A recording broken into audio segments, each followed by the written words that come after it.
Board of Commissioners to order. First thing we'd like to do is invite Pastor Vance Shaw up to lead us in prayer.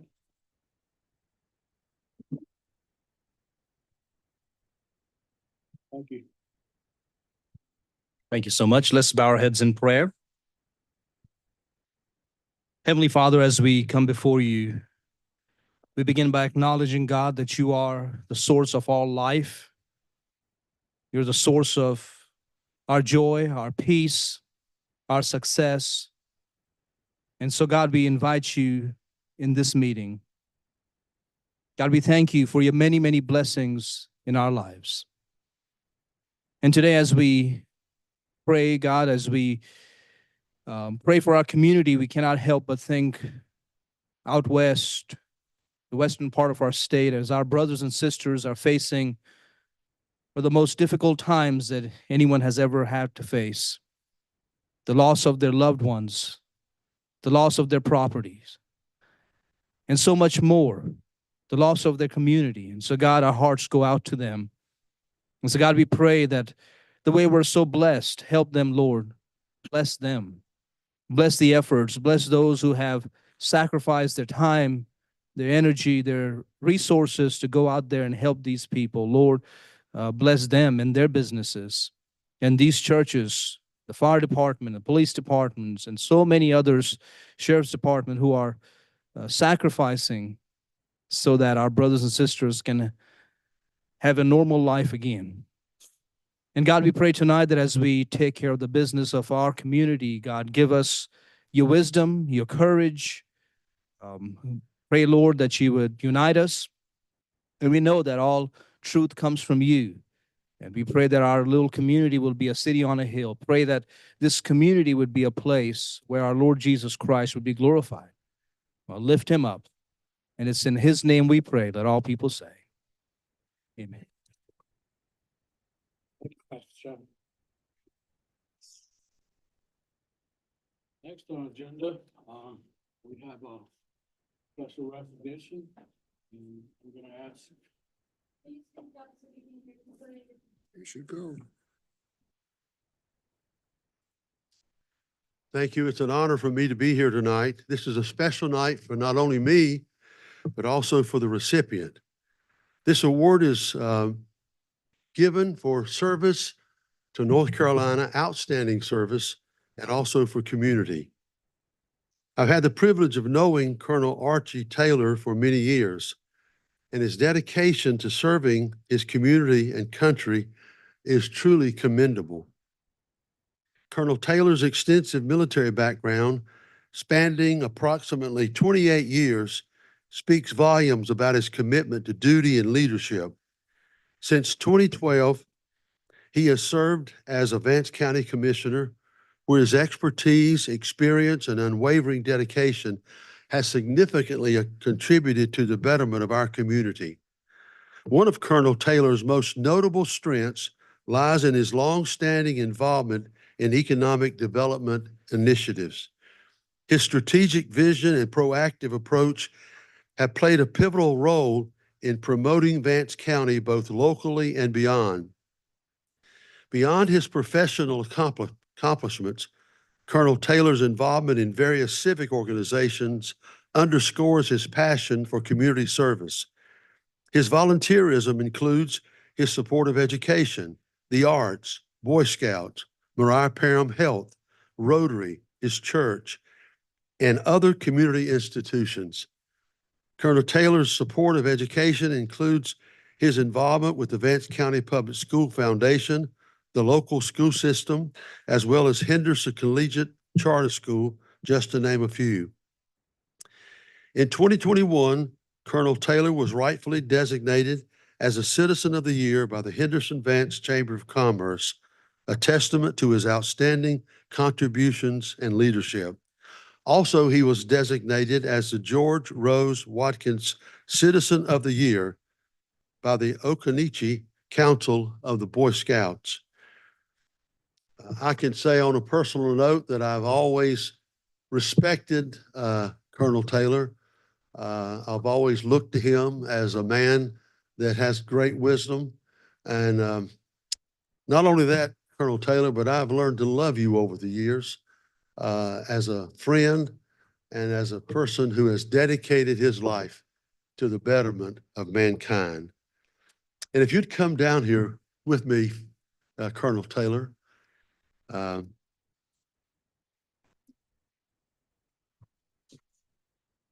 I've just scratched the surface of the accolades that we could give this gentleman. It is with great pride that I present you on behalf of Governor Roy Cooper, the highest civilian award that our state offers to Colonel Archie Taylor, the Order of the Longleaf Pine.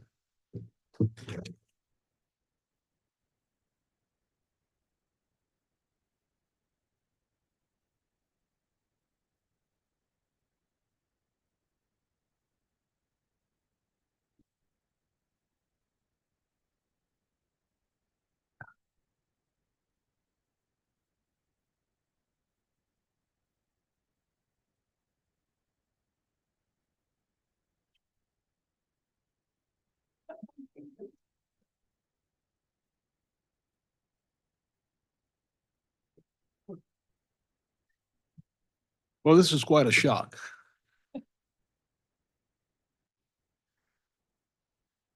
And Representative Sossaman just said I ought to say something. Well, the first thing I wanted to say is when he said he loved me, I don't want him to kiss me. Then he hugged me just now, and I thought he might be trying to kiss me. I have a plaque on my wall at home that says, by Robert Kennedy, it says that one man can make a difference and every man should try. That's all I've tried to do is make a difference wherever I've been. And I would like for others to follow in my footsteps. Our county gets better as more and more people get involved. So as surprised as I am to get this, thank you very much.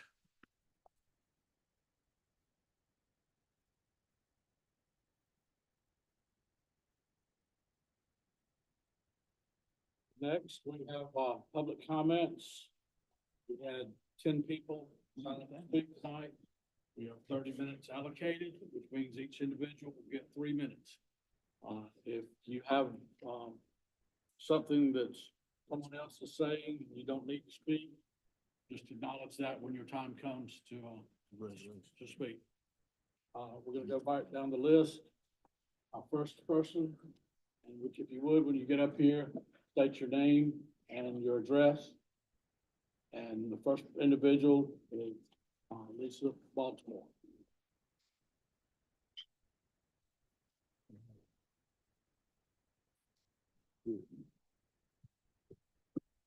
Good evening. I'm Lisa Baltimore. I reside at 1520 White Farm Lane, Manson, North Carolina. Since our time is limited to us again tonight, I'm going to say my final statement up top. I do want to address you, the Board of Commissioners, that are elected by the people. And your job is to listen to your constituents. Being unable to perform appeals of taxes, limiting our speaking, and not responding to emails or phone calls displays to me that you're not representing the people. Just so you know what the surrounding counties are doing with solar farms, Mecklenburg County, Virginia, has no longer welcoming solar farms as of September 9th, 2024. October 20th, Person County has limited solar farms to 100 acres, according to their Board of Commissioners. Currently, CCR has been denied their proposed Heiko solar farm being 1,250 acres, of which 380 would be used for solar panels.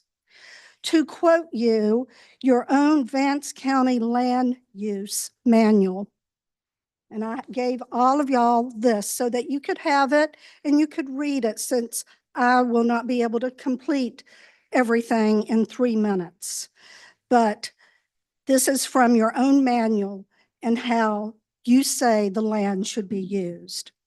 The electric companies that know that solar is not cost effective. The only reason they build solar farms is for the kickbacks from the government, and you get the kickbacks also. The biggest reason to oppose these solar farms projects should simply be because none of us locals will benefit from the electricity that it produces. We sacrifice our rural tranquility to provide electricity to the more populated. Heck, if the elected leaders of this county really wanted to help the county, you should invest in more cell phone towers and internet to this area, as I only have dial-up where I live. Somehow or another, the solar industry thinks they are a farm. They are not a farm. They're an industry.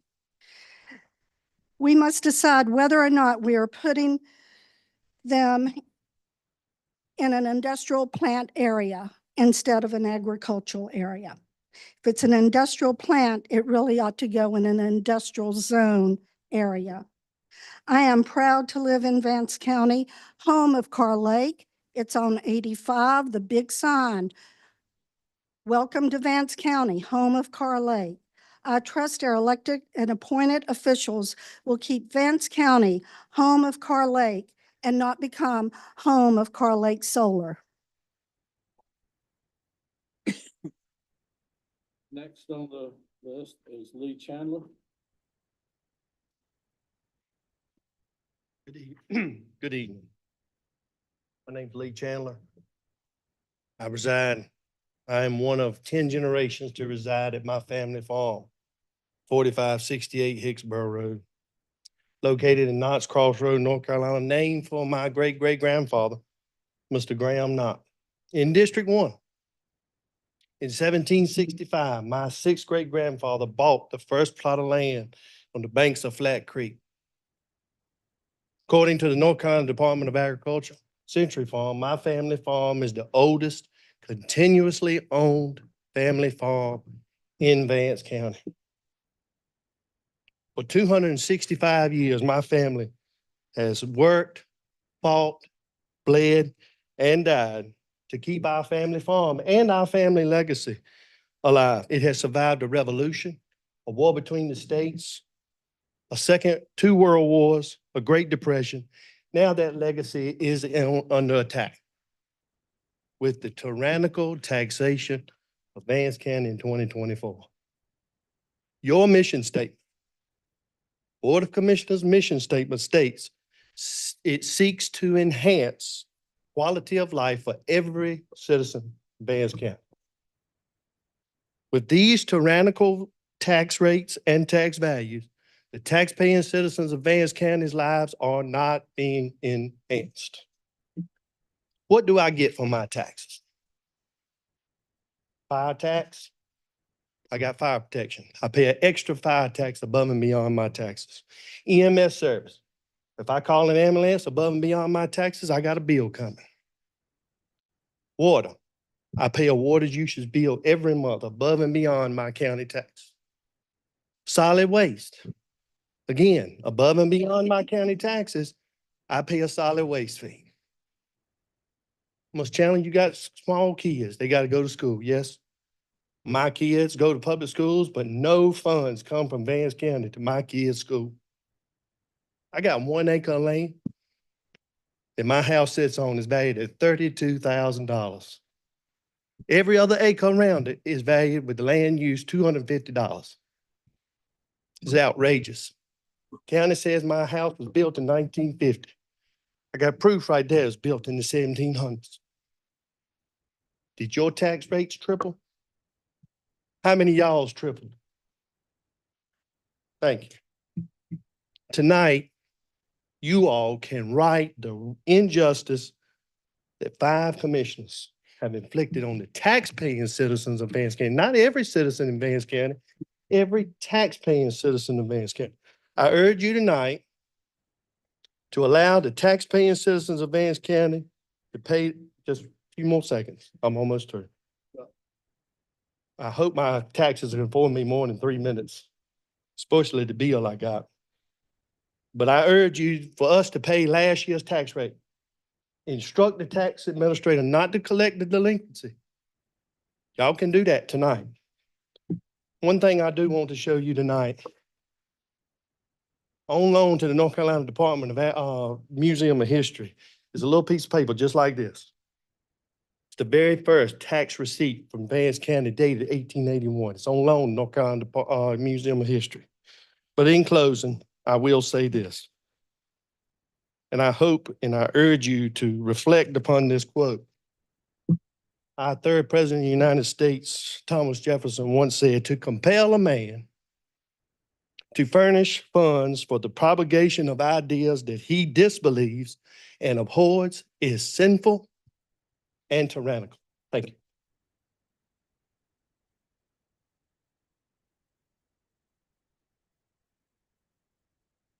Next we have Walter Hughes.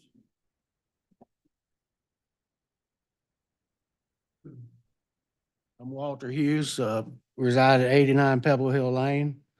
While everyone in this community feels like they've been misled, the people were told that their tax would adjust to balance the budget, which to my understanding was 0.54 cents per hundred. I'm concerned that you're taxing citizens out of their homes. My taxes went from $1,776 to $5,138 in 1 year, on 3/4 of an acre, which was an increase of 289%. Please consider lowering the tax rate. As far as assessed value goes, mine went from 169,000 to 640,000. I just think that's a bit egregious. Thank you.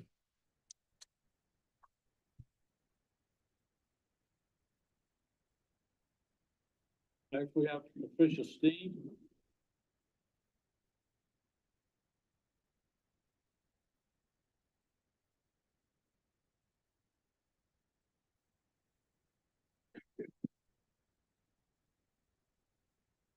I'm Patricia Ste, and I live at 720 Shirley Drive. Been there for 56 years. In 2016, my property was assessed at $38,018, and my tax payment was $714 for the year. This year, my assessment was $147,740, and my tax assessment tripled.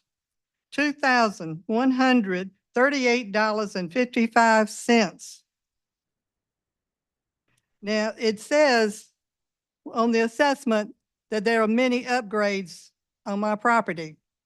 Well, since 2006, I have made a lot of upgrades because the house is now 68 years old and it was needing many repairs. But since 2016, when the assessment was made for $38,018, I have made a total of $14,852 worth of improvements on my property. And yet my assessment went up $110,000. Now, if the percentage had stayed at 0.55, that's acceptable. But 0.71% is more than I can handle. I think some consideration should be made for the elderly. I'm 83 years old, retired, with no means of increasing my income. It is fixed, of course. So I beg of you to consider helping the citizens, the elderly, and all the other citizens of Vance County to make this more palatable for us. Thank you. Thank you.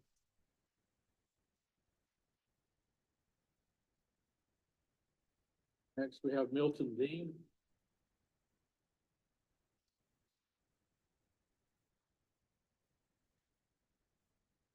Good evening. My name is Milton Dean, and I have a home at 130 Waters Edge Cove on the lake. I was looking at my property tax card and realized that all of a sudden, up out of nowhere, there was a valuation for a floating dock.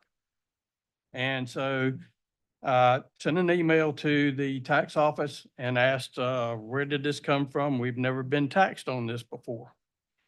And I asked, I said, is the floating dock considered to be real property or personal property? Does Vance County intend to collect property tax on this item? If so, please provide a reasonable explanation that I might understand, as well as your source, in other words, who made that decision. Well, my response that I got back by email, it says, good morning. At this time, Vance County will be assessing floating docks as personal property, and we do intend to collect property taxes on them. Per North Carolina General Statute 105-274, all property, real and personal, within the jurisdiction of the state shall be subject to taxation. And then it says, unless it is excluded by statute or exempted from the tax base. Well, guess what? There is an exemption for certain types of personal property. If you look at General Statute 105-275, paragraph 16, it gives a definition, and it says that pretty much that non-business personal property is excluded, with the exception of a few items that you all are probably comfortable with, because a lot of those items, we either have licensed vehicles or we have unlicensed vehicles, such as maybe motorcycles, four-wheelers,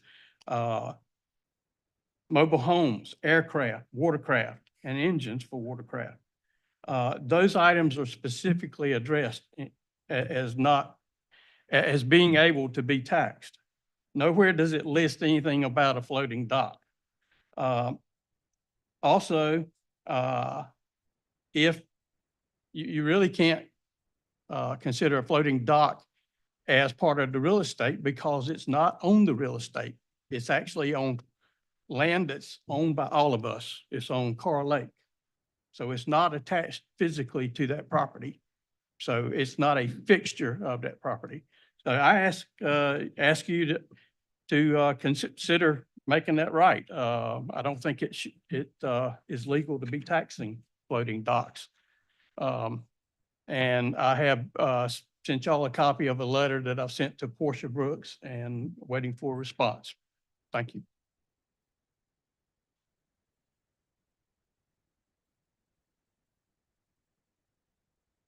Next, we have Gary Paige.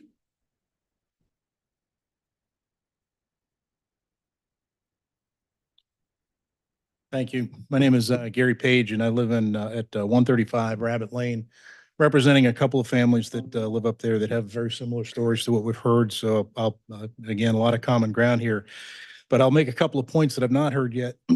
One of which is that the assessment period that we're talking about is from 2016 to 2024. National inflation rate was 31.6% in that time period. My home's gone up 250%. We've heard 300%, 200%.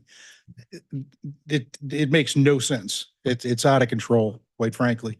We love to blame Washington and make fun of Bidenomics. This is local politics, and we're paying the price for it. The other point that I'd make is, similar to the prior gentleman talked about what we get for our services here.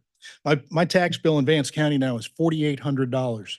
I have a townhome in Cabarrus County, and for $3,183, I get fire department, city water and septic. I get trash pickup. I get an under 10-minute police response. We've got brand new schools, and we've got parks and recs that are unimaginable, quite frankly. I don't understand where the money goes. I've seen your budget, but again, apples and oranges compared to another county that I personally pay taxes in. I've got similar data coming from neighbors that live in Wake County and Alamance as well. I'm not new here. I'm new to these meetings. I've owned property out there for 32 years. My financial plan was to retire in a place that offered me a lower cost of living, lower taxes. I retired 2 years ago, and this is what I'm faced with now. Again, it's somewhat incredulous. Now, one of the things that I've done during my professional career, people come here and they want to complain. be heard. I'll come here with solutions as well, and I would implore the council or the commissioners to look at, have a brainstorming session. All right, it's not us against you. We are the people of this county. We need to find a common ground to make this better for everybody. Now, I'll bring you two solutions right now. One is that the way I understand it, that the assessment has to be done no greater than every 8 years. Do it again in 2 to 3 years and open up the assessment period. Another one that got caught in the trust us, your taxes are going to be net neutral. So I only had half the data. I didn't know what the tax rate was going to be. And in fairness, I didn't challenge the assessment. Absolutely should have done that. The second thing is that I think we should be looking at some kind of a cap for those that are impacted, and pick a number. If you're being hit with greater than 25%, actually tie it to the inflation index. If you're getting hit with greater than 37%, stagger it. All right. If I've got to pay 250% increase for whatever reason, we're not going to back up on that. Put it out so that I pay 75% more this year and 50% more the next year. I'll give you the money. I just don't want to be hit with this all at once. This was one heck of a surprise. And I hope you all do what you can to make it right.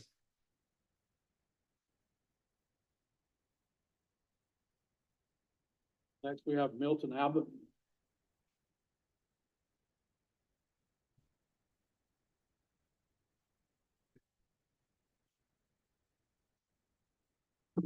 My name is Milton Abbott. I live at 543 Abbott Road, Henderson, and I'm here tonight to join the other good citizens, the responsible citizens of this county, who are very upset about the tax increase on us. We are frustrated, and we want you guys to know that we're frustrated. We're not just frustrated with the tax increase. We face hardships and difficulties every day. When we shop, when we buy gas, everything that we do, we're getting hit harder because of inflation. And now got this added problem to us and to our families. And we are upset about it. And we want you guys to know that we are. And I hope, along with myself and these other folks who have stood up tonight and said that we're upset about it, that many more citizens in this county will let you guys know that we are not satisfied with what has been happening here concerning our taxes. First thing that I would mention is the frustration we have with the fact that it was 0.633 and it was changed to 0.71. I made my decision about not appealing my taxes partly because of that, and yet I find that it changed from 6.33 to 0.71. And my total tax on both of my pieces of property more than doubled. The other thing that I would like to mention is the method whereby it was done. When I contacted the tax office and asked how they appraised my property, I was told that they used the houses or the homes in my area that had sold recently, and they based my value on the sale of those homes. Well, at least one of those homes was totally remodeled, made market ready to be sold for profit. And the others were market ready as well. Well, my house is not market ready, and it needs considerable work to bring it up to the standards and the styles of today. It would cost me $100,000 to pay a contractor to bring my house up to the value that you guys placed on it. And that is right. I feel like we have been done wrong. And one man in front of me said that he believed an injustice has been done to the citizens of Vance County, and I totally agree with him. It is wrong for what you guys have done to us, taxpayers who are carrying the load. I'm not talking about the deadbeats of this county who are not responsible for anything and don't take any responsibility. I'm talking about retired people who paid taxes and carried the load of this county for many, many years, and now they're on a fixed income. Talking about working class people who are giving their life to support their family and carry the tax load in this county, and we have been wrong. There's a number of things I could say. I passed out something to you that you can read. It would take me at least 45 minutes to tell you the other things that are on my mind concerning what we are dealing with in this county. And I want you to know that we're not happy, and we're going to continue to have something to say about it. And we have some solutions too. I heard the man say we need to revise our appraisal process. We do. And I want to say that our appraisal process should be spread out over time. And it also should include the homeowner. It should be an on-site visit and the homeowner available Wrap it up. Stop. when that happens. Anyway, that's all I've got to say, except for I want you to know and understand I'm not happy, and we are not happy.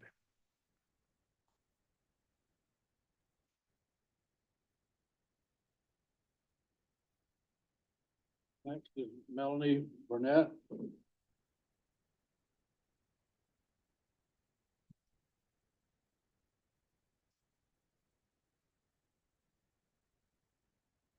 Good evening, everyone. My name is Melanie Bernett. I reside at 4350 Jacksontown Road in the Drury Community District 1.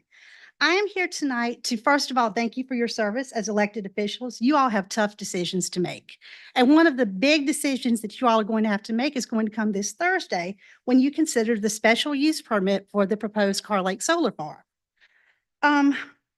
My biggest concern is that I've been to all of the meetings and I've asked lots of questions. And lots of promises have been made for how this is going to benefit Vance County. But when you ask deeper questions, no one can answer how it's going to work. So for example, the latest newsletter that was sent to me said that it's going to generate $36 million in tax revenue for the county. How in the world does a solar farm do that? I'm sure there's a way. I just would like somebody to explain it to me so I could understand and support the decisions that you all make. Second point, it says it's going to generate millions of dollars in new economic activity. Same question, how? If you can tell me, it's great that people will tell me that it will, but tell me how it will. My third point is that during the construction period, there will be 150 jobs added. My question is, what happens after the construction period? Who locally is going to be hired to work on this construction? And then what happens to them when the construction is over with? It seems to me that if Cypress Creek wanted to sell the idea that the jobs are going to be, that they would want to say that jobs are long lasting, not a temporary thing, because we need jobs in our county. The fourth question I asked them was, how are you going to ensure safety? And if there's a fire or an accident, we have to call a phone number to wait for somebody from Durham to respond. That's over an hour away, and that's a concern for me. They really talked about how it was going to benefit the school system. I'm a public school educator. I am all for public schools, but nobody could tell me how it was going to benefit the school system. I asked about disassembly in 40 years when this project is up, and they said, we don't really have a plan because we aren't there yet, but we'll figure it out in the future. I'd kind of like to know that now. As I ride up and down Bullocksville Park Road and Jacksontown Road, I see lots of signs from my neighbors who are saying no. And it's my sincere plea that the questions that I'm asking are the same questions that you all will ask, so that you are considering when you make these very difficult decisions, that you're looking at all the constituents.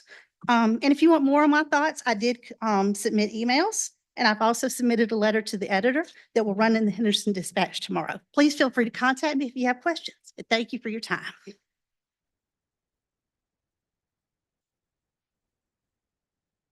Next, we have Geraldine Bernett. Good evening. My name is Geraldine Bernett, and I reside at 1825 Summit Road here in Henderson. I'm not going to belabor the point that everybody in this room is disappointed in your decision to increase the tax rate at 71 cents after adopting it at 61 cents.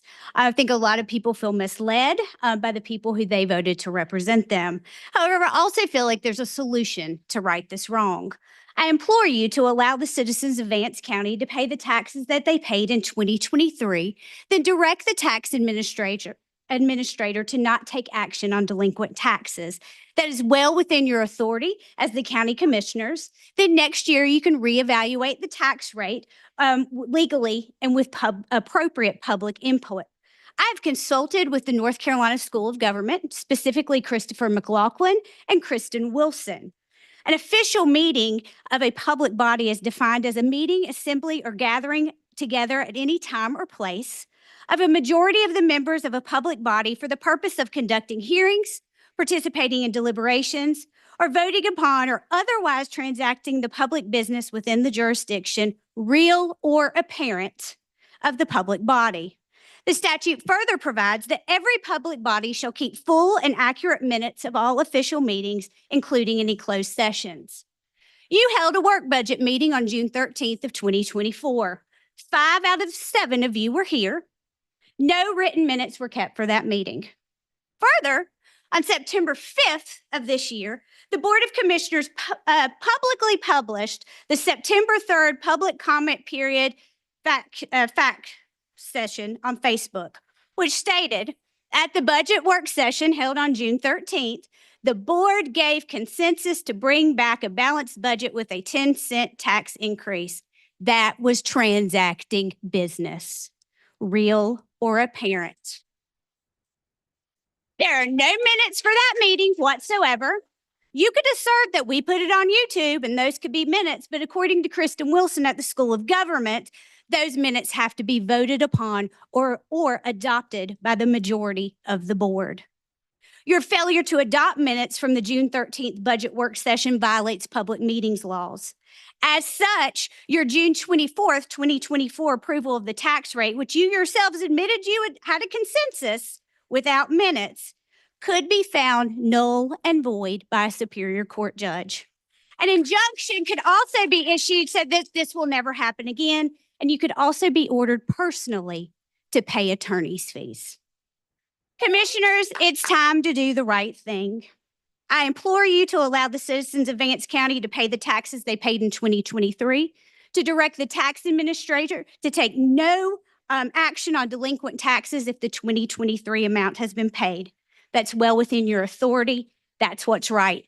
Don't let Vance County be the subject of endless sarcastic memes on the internet like other government agencies in this area. Don't let your egos get in the way of doing the right thing. Right or wrong will be better for it. Thank you for your service. I appreciate it.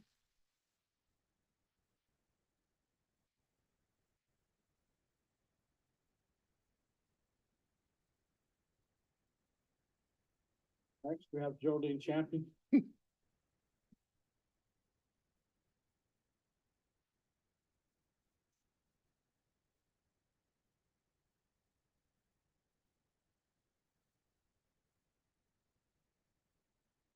Good evening. My name is Geraldine Champion. I stay at 106 Institute Street. Good evening, Commissioners. At your last monthly meeting, I requested a meeting to be set up between the County Commissioners and the City Council. As of this date, the meeting has not taken place. My question to you, Mr. Chair and Commissioners, do you care about this community? We have several issues that impact both the city and the county that needs to be addressed. Crime, housing, taxes, and homelessness. At one of your meetings during budget session, you were clearly laughing at the city because of their tax increase, yet you have caused shock to the community because of tax evaluations. The tax increase not only impacted property owners, but it affected renters because the increase was passed on to the tenants by $200 or more. There are already people who are sleeping outdoors and or wherever they can. Are you not concerned? We were blessed enough to have not been impacted by the unfortunate circumstances that occurred in Western North Carolina. Why is it so hard to have a discussion? When are we going to pull the same direction and put in place a proactive approach to address issues such as these? So many times, the county has boasted about the city of Henderson being in Vance County. When are we going to act like it? Backbiting, lying, and rebelliousness will not move Henderson forward, but collaboration will. Working together will. This should not be a power struggle between the city and county. So once again, when will we sit around the table to address the issues? Hopefully, we can meet, but let it be duly noted that once again, I asked a question about having a meeting between the city and the county. And I will return again at the next meeting. Thank you.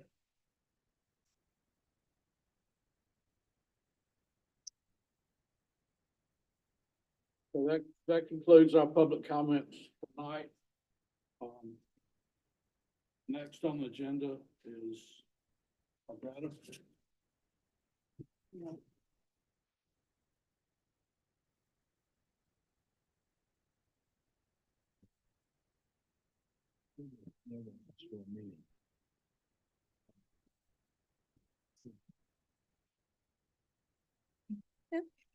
Good afternoon, Commissioners.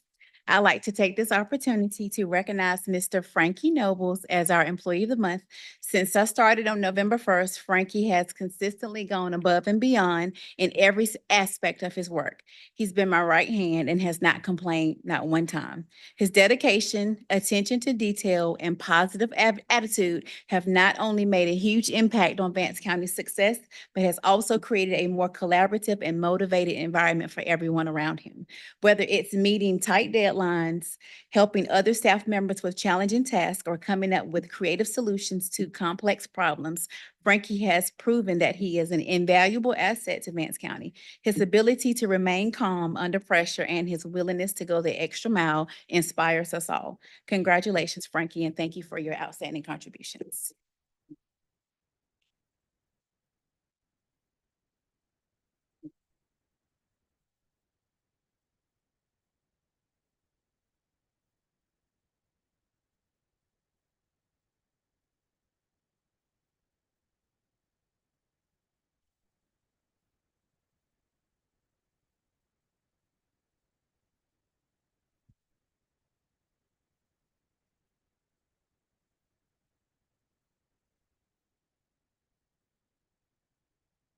You didn't mention that, did you?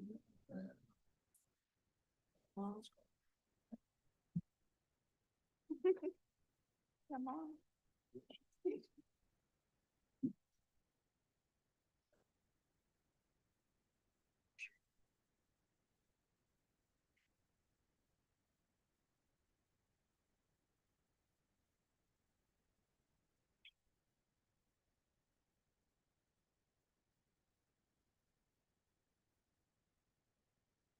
Thank you, Frankie. Next, we have Randy Cantor, the Parks Director. Welcome back. Thank you, sir. Where's the height? Where's the PowerPoint?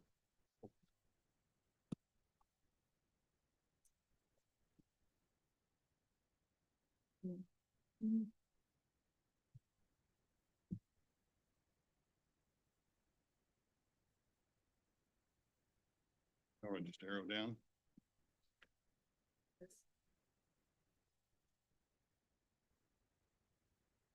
There we go. That's fine. Cool. Good evening. Good evening. I have been making my rounds to the other county commissioner meetings, so I found a time. Thank you, Miss Renee, to come back and talk to you all and give you a little update about carts. So where we're at, where we're going. I've been here officially a year, July 1st. So we're starting to see some positive changes take place within the system. So first, I want to just give you a reminder of where our funding comes from. As you can see, we rely heavily on grants. The local match on annual grant fund availability through FDA and state of North Carolina, the match portions range from 10% to 50%. And it depends on the type of funds and availability from the state as to what we get. In the past, grants administration costs have been 80 federal, 5% match, 15% local match.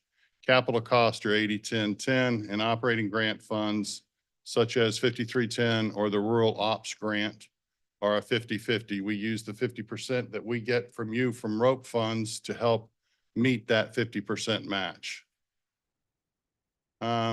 Our budget for FY25 has been approved. It is $5,754,966. That includes administrative, operational, and capital, of which the 4 counties were billed for the $759 to meet just our match for those 4 grants.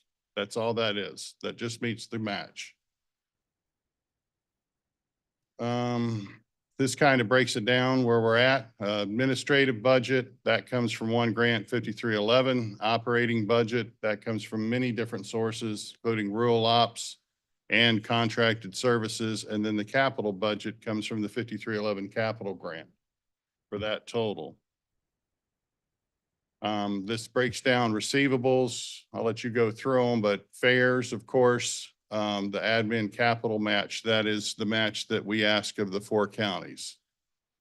The rural operating grant, 5311 administrative grant, the rope times 4, that is an FY24 allotment, 25. Some counties went up, some went down. I'll explain that in a minute. Contracted services, anybody who comes to us, we sign a contract with them similar to DSS, but that's basically Medicaid. And then the 5311 capital grant is where we get our revenues from. All right, so we're going to have a future conversation, and what I would like to do for FY26. Currently, the ROPE grant, or Rural Operating Assistance Program, those funds are directly given to each county. And then those counties sub-allocate part of the funds to us, but keep part also. That's the tricky part. All right, we have to report on these funds. The state gives you the funds up front, unlike other grants where you provide the service and then bill the state. These funds come to you up front. So if these funds are not used or can't be shown to be used, the next year's allotment, they remove that amount. So if they gave you $50,000 for rural general public trips, you only show $40,000 worth of usage. That next year, that $10,000, since they feel like, and you have already received it, it comes out of your next year's allotment. We saw that a lot this year. My finance manager stayed on the phone and in emails constantly trying to get these numbers from the different counties. We supply the grant application. We submit the grant application. We have to report on the funds, but we rely on the counties to show us where these funds were spent. If they're not shown to have been spent, you lose them. That's something we can't afford to do. So this next year, I'll be approaching you again to sign those funds over to carts directly. We have the software. We know who rides. We know why they ride. We know how much it costs to transport them. We can do the reporting and have it in accurately and on time. So this doesn't happen next year.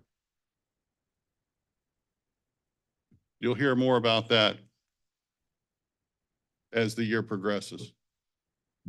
All right, so for a little comparison, our number of trips. So through scheduling efficiencies, stepping back, having the folks who had been there forever to step back and look at a new set of eyes, through a new set of eyes, how can we do this better?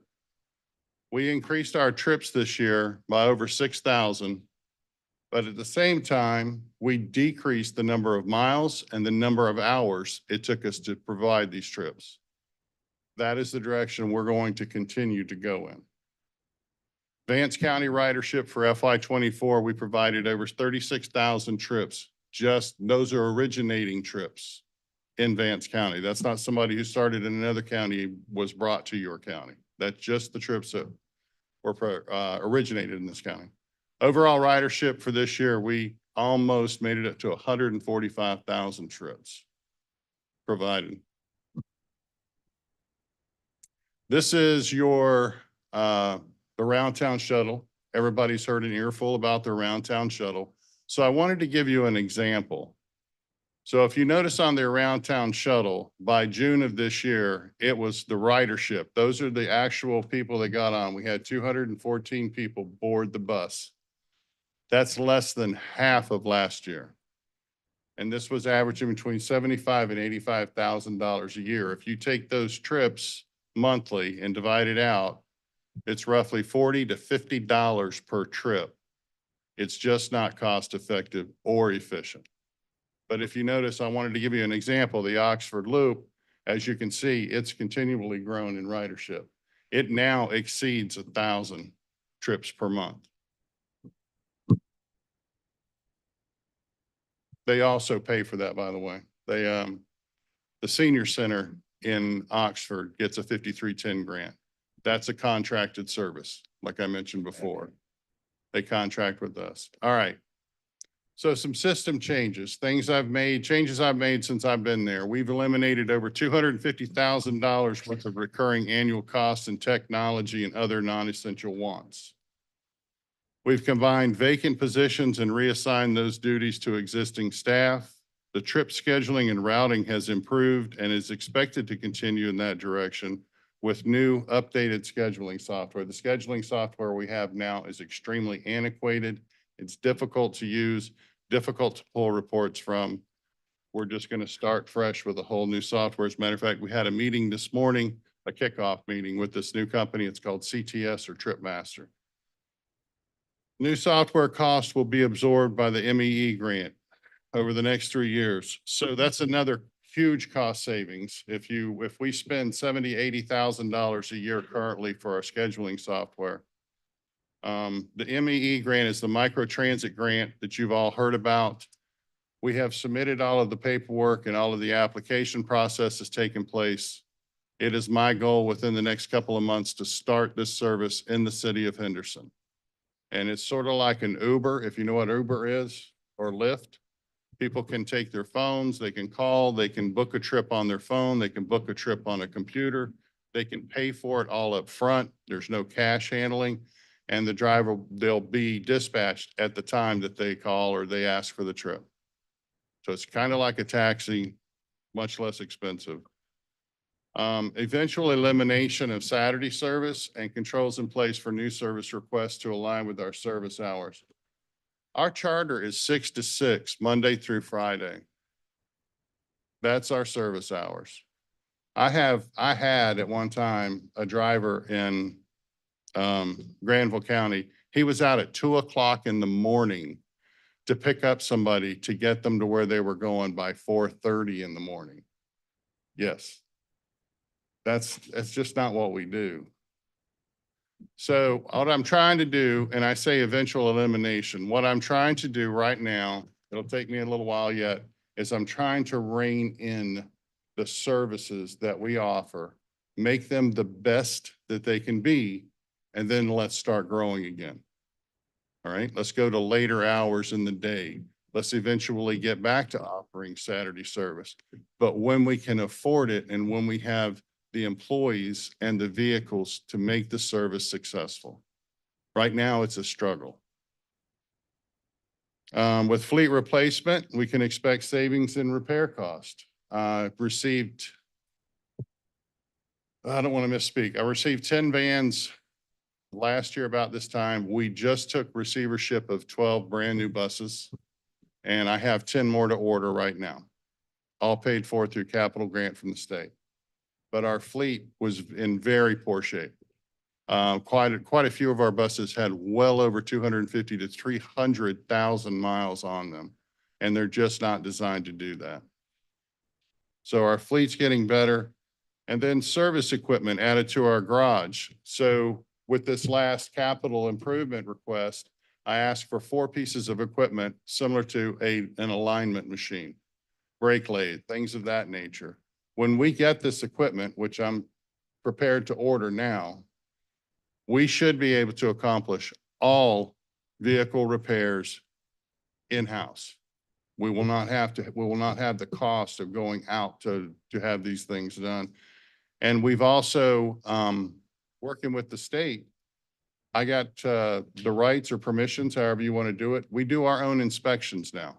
Our own vehicle inspections. If you can imagine trying to get 55 buses somewhere to get it inspected and not lose a lot of time. So that'll be a huge cost savings as well. All right, our current challenges. This is the last one. Staffing, both hiring and retention. Everybody knows that. Anybody's trying to run a business right now knows that. I'm sure Renee knows that. Scheduling efficiency due to rural component. If we have to travel 30 or 40 miles out into a county to pick one person up, we only get paid once we pick that person up and bring them in. We just ate 30 to 40 miles. We made absolutely no money. All it was an expense getting to that person. So we see a lot of that. So what I've been trying to do is group trips. So if we go out to pick up one, let's pick up 3 or 4 or 5 on the way back in. Time-wise, it might be not the best for the person who's asking for the trip originally, but efficiency-wise, as far as the system is concerned, that's the best way to go. Rising insurance costs, and I can only imagine they're going to go up again because we have the NCACC, it's our insurer, and I'm sure all the transit systems out west did also. So I'm sure there's quite an expense they're going to have to bode that. But right now, just our liability insurance on our facility and our buses is in excess of $350,000 a year, just for insurance. Training requirements mandated by the government. We already have to do 1 training per month with every single employee by the government's rule. On top of that, they continually add to us. When you're trying to bring 60, 70 people in and do it logically and efficiently, it doesn't always work out, but we have to do it. So it's a cost. It's a huge cost to us. Lack of available trips being offered by the Medicaid transportation brokers. Originally, Medicaid, the transportation brokers were supposed to give all the rural systems first right of refusal of any trip that DSS or Medicaid made. It's not happening. They go out, they find mom and pops who will do it for a dime on the dollar, what it really costs, and they send out most of these trips. I can tell you when I was in Carteret County, our average yearly intake was somewhere between $225,000 and $250,000 a year, pure revenue. When I left there, it was less than 30. Difficulties replacing an aging fleet in a timely manner. The buses that I just received in the last 3 weeks, they were ordered the middle of August of last year. So it took us over a year and a month to get them on site. The need for additional operational funding. I'm not talking about raises or anything. We're talking about fuel, keeping the buses on the road, keeping the employees in the seat, that type of thing. And less service being requested by contracted agencies due to their budget restraints. A lot of the contracted services, let's say like, I'm just going to say YMCA. If they had trips that they were going to take kids on and things of that nature, if they don't have the funding, they can't afford the trip. They can't afford to come to us, and we don't have that. So that's a huge issue also. And that's it. Questions? Any questions from the board? At one point in time, you all were behind on your audits. I believe that was prior to you coming here. Mm-hmm. And you've been here approximately, what, 1 year? 1 year. Okay, so since that time, have you all caught up on all of the audits? We've concluded the FY22 audit with minimal findings, clerical findings. FY23 has been with them since, I believe, April or May, and we're waiting to finish it. And as soon as they finish it, we're ready to start the FY24 audit. So a lot of these figures that you are presenting now is not part of the 2023 and 24 budget? No, this is our actual FY25 budget. Those are the numbers, yeah. Okay, and this is minus 23 and 24, is that right? Is this what now? Minus. It was prepared without actually having the actual figures from 23 and 24. No, I could get those figures. Okay. I'd like to see a copy of you all's budget. We went over this in terms of getting these audits done whenever you all came back, and at one point in time there was a deficit, and so we did ask that you all have get a finance person that could perform Mhm. these audits, and we've been sort of waiting on those. I would like to see the progress on that in terms of getting those 23 and 24 budgets so we can look those over. You stated that you had purchased approximately 10 vans and 12 new buses. I would like to see a breakdown in the budget of for COTS in terms of what they've actually spent. Mhm. In the well, I wouldn't be able to get last year, right? Well, 23. Sure. Okay. So I would like to see those figures in terms of the microbuses that you have. I believe, I know I attended one of your board meetings and you were talking about at that time that you had the microbuses to replace the around town shuttle. And at that time you were talking about one bus. And so my question to you is, has that bus actually started running yet? For the microtransit project, no. We're Okay, still so putting all when- the pieces together. When do you anticipate that may? You know, my hope was the 1st of October. My hope right now is 1st of November. But I'm having issues getting the vehicle for that route. And we have a lot of training to do with the new software. Like I said, we had our kickoff meeting today with the new software company. So my goal now is to absolutely have it up and operational by the 1st of December. So you're anticipating December of this year? Yes, ma'am. And that's a Okay. 3-year, it's a study. So it has a time limit on it, and the state has put a 3-year time limit. So we have 3 years to make it or break it. And if we can get it going, which I believe we can, and find successes as the other cities have that have gotten this grant, I'd like to see it expand to the other counties. Okay, so it's still in the study phase. Are we the only one participating in the study, or what? No, Are there other were, counties? there were 11 11 cities. counties. Yeah. But it's only going to operate in the city limits of Henderson. So, you know, if we could do Oxford or Franklinton, we could expand the service. Okay, so technically this microbus is going to be replaced the services that was previously provided by carts Mhm. Around the town shuttle. Yes. So I guess my question, in terms of the planning stage, have you all come up with an approximate price of what it's going to cost to actually operate these, the microbuses? No. In terms of the citizens, what they would need to pay if they were to utilize these services? No, we haven't. I can tell you that we have a dollar figure from the state, how much money the grant will pay for. It'd probably be better if we just had a conversation than to hold everybody else up. But basically, there was technology monies that were ridiculously large and operational monies that were ridiculously small. So now the states realized that maybe they should have flipped that around. So now they're trying to go back to the USDOT, who is paying for it, and see if they can take the funds that aren't used for technology and convert those to operational funds. Well, don't worry about holding nobody up, because people want to know. There's people who are riding that around town shuttle and they want to know what's going on with the microbuses, because now they don't have any transportation. Oh, they do. They can still call carts. We can move them.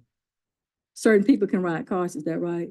Everybody, anybody can. But they're ride gonna have to pay a fee. They're not gonna pay the $1 that was the round town shuttle. No, they won't pay the $1, but then again, they'll have the van come to their front door and pick them up. Okay, and in December, how many buses do you anticipate is gonna run on the microbus? To start with, we're gonna have 2. 2 buses. Mhm. And have you worked out when there's a conflict, say, one person in south end versus one person on the west end, they have a doctor's appointment at the same time? Have you sort of tried to work out and coordinate how that's gonna occur? That's the scheduling software that we're getting that does that. Okay, but it's still gonna be only 2 buses that's gonna have to provide for the Yeah, whole. there's 2 Kingston, different right? vans, yes.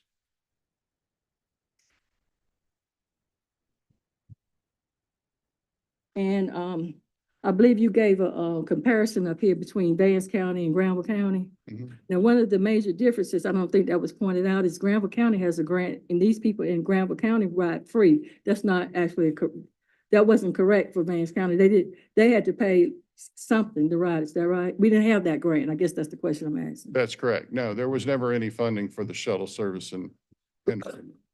So do you have anyone on your staff that's gonna be available to apply for the grant going forward so that we could have the same availability that maybe we can apply it to Oh, some of, so the grant that I applied for is good for 3 years. and it is that equivalent to the grant that Oxford had, No, it's a different bucket of money, but it's the same idea. but it's not going to be exactly the same services that Granville County No, has. Granville County has basically what they have similar to what the shuttle was. This is more of a door-to-door, pick you up your home, take you directly to where you're going, not with, running a route, anything like that. So you'll literally be picked up, taken directly there, dropped off. When you're ready to return, the trip will already be in the system. The driver who's driving you there will know it. Okay, so are they gonna have to pay two ways or just one way? That'll be one way. So when they pay and then they call to come pick them up, they won't have to pay again, or will they have to pay again? No, it's one fare for a round trip. But they pay at the beginning, right? Mhm. So if they say, I want you to pick them up because I want to go to Mariah Parham. So when you drop them off at Mariah Parham, when they call back and say, I'm ready to be picked up, they don't have to pay Mariah Parham again. Okay, I just want to clarify that. No, we're also looking into other options as well as for payments. So we're going to start taking first time credit cards, debit cards. So people can pay for their trip. They don't have to have cash on them. Okay, is there gonna be I know like with cards at one point in time, people had to call ahead of time. At one point, it was actually a week ahead if they wanted to book a trip to carts. Whenever this micro bus starts running December, is there a time limit in which they need to call in order to reserve the trip? Or they can call in, they get same day service? Yep. Yep. As soon as they book it on there, if they're smartphone savvy and they download our app, they book the trip on the app, the trip goes straight to the van, to the driver. Okay, and are you gonna put out literature so that Oh, yeah. people will know Oh, how yeah. to operate that particular app? Because you're talking about a certain population that actually needs these services. A large population that actually have their own automobiles.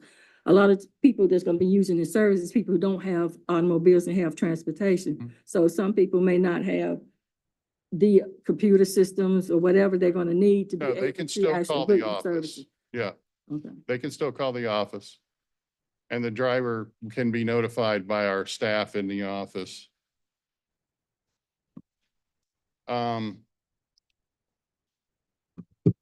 Made me think of something else as well. At any rate, yeah. So no, it's available to anybody in the city and the trips are same day. As soon as they need to go, they go get them, move them, that kind of thing. Oh, you were saying about advertising. Mhm. Yes, we already have the advertising in place. There'll actually be a mail out card, like a postcard to every single resident in the city of Henderson. We'll be advertising in the newspaper, Facebook. We have an entire marketing scheme ready to go. Now, one concern I have is a lot of people that ride the bus are senior citizens. And I know that at one point in time, the senior center had a grant for the senior citizens to actually be able to ride at no cost. Is that going to be available in terms of this microbus for them, or does there need to be an application put in for a grant to make sure that they have the availability to ride these services under the same basis? As long as the service is paid for, yeah. So what do you mean by it? Well, I mean, just because somebody's at the senior center, you're saying they should ride for free? They wouldn't pay a fare like everyone else? We For had a sure, you're service- saying we contract with the senior center. We had a service in place that the seniors in Vance County, if they needed transportation, instead of calling directly to carts, they could call the senior citizen, senior center, and the senior citizen would book the trip. And the senior citizen, because there was a grant available, they would not have to pay. That's correct. They were Yep. able to ride themselves, and they were able to Yeah. have another person to ride with them, whether or not they were gonna ride carts and go to Duke or come back Right. or go, so I'm asking if this The microbus gonna senior have that center same concept? contracts that with us. They pay us to do that. Yes.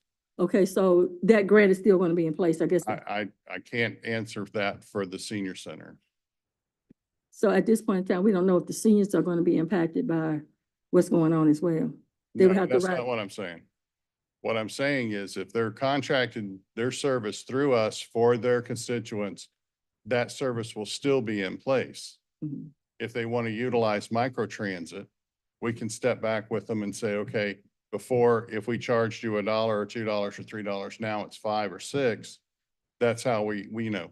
I can't answer your question in the sense that I don't know what their funding availability is, or if they go after a grant or how they get the funds. I don't know. And have you had that conversation with the representative for senior citizens to make sure that the seniors in Vance County, because after a certain age, a lot of people can't get a license.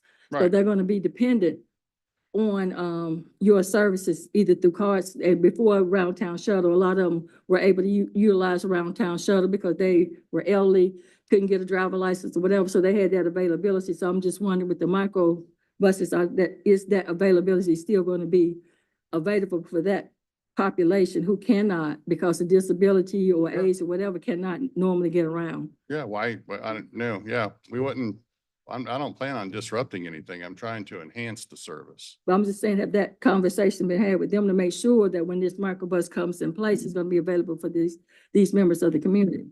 Have I had that conversation with No. the senior center? No, they're aware that it's coming, but I haven't sat down and had a conversation with them.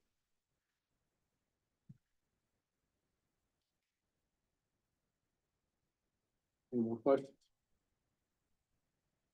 And you have a number, you said, if someone has some questions, they can call Absolutely. this main information number. Sure. Just ask for me.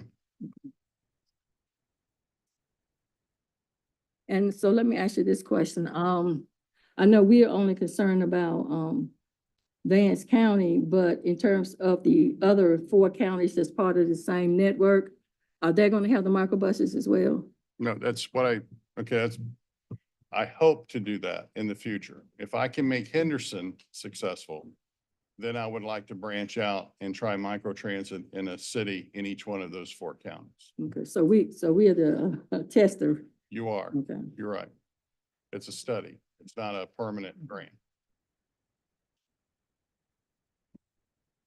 Okay, so if I have any more questions, I'll reach out to you at this main number. Absolutely. 252-438-2573. And Renee's got my contact information as well. Any other questions? Cantor, thank you. It looks like we're riding this ship. Thank you. We have, and no more. Doing well. I want to say congratulations.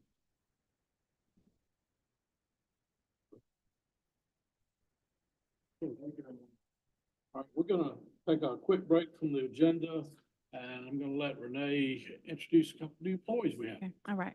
So first I want to introduce Miss Sandy Weaver. Can you come up here for me for a second? So Miss Weaver is our new social services director as of October 1st.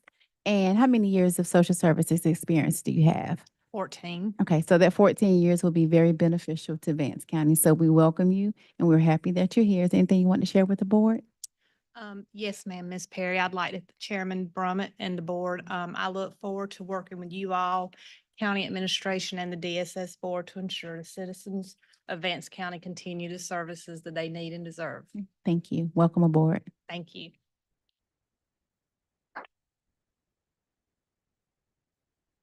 And so next, I would like to introduce the gentleman to my left, Mr. Jeremy Jones. He is our new Assistant County Manager. And so in Jeremy's role, he will oversee public safety as well as maintenance and solid waste. Anything you want to share?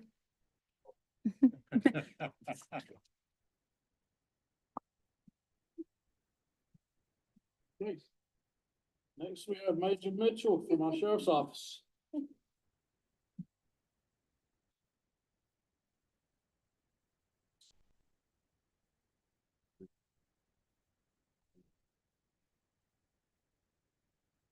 Good evening, board. Good evening. I appreciate y'all taking the time to let me get up here and represent your sheriff's office in Curtis Brame's absence. Is that better? Promised Curtis I would not get into politics because I'm notorious for that. However, I will say one thing to the folks that are in attendance behind me. As we live in a constitutional republic under a democratic form of government, I applaud every one of you for exercising your rights and coming up and speaking your minds tonight. Thank you.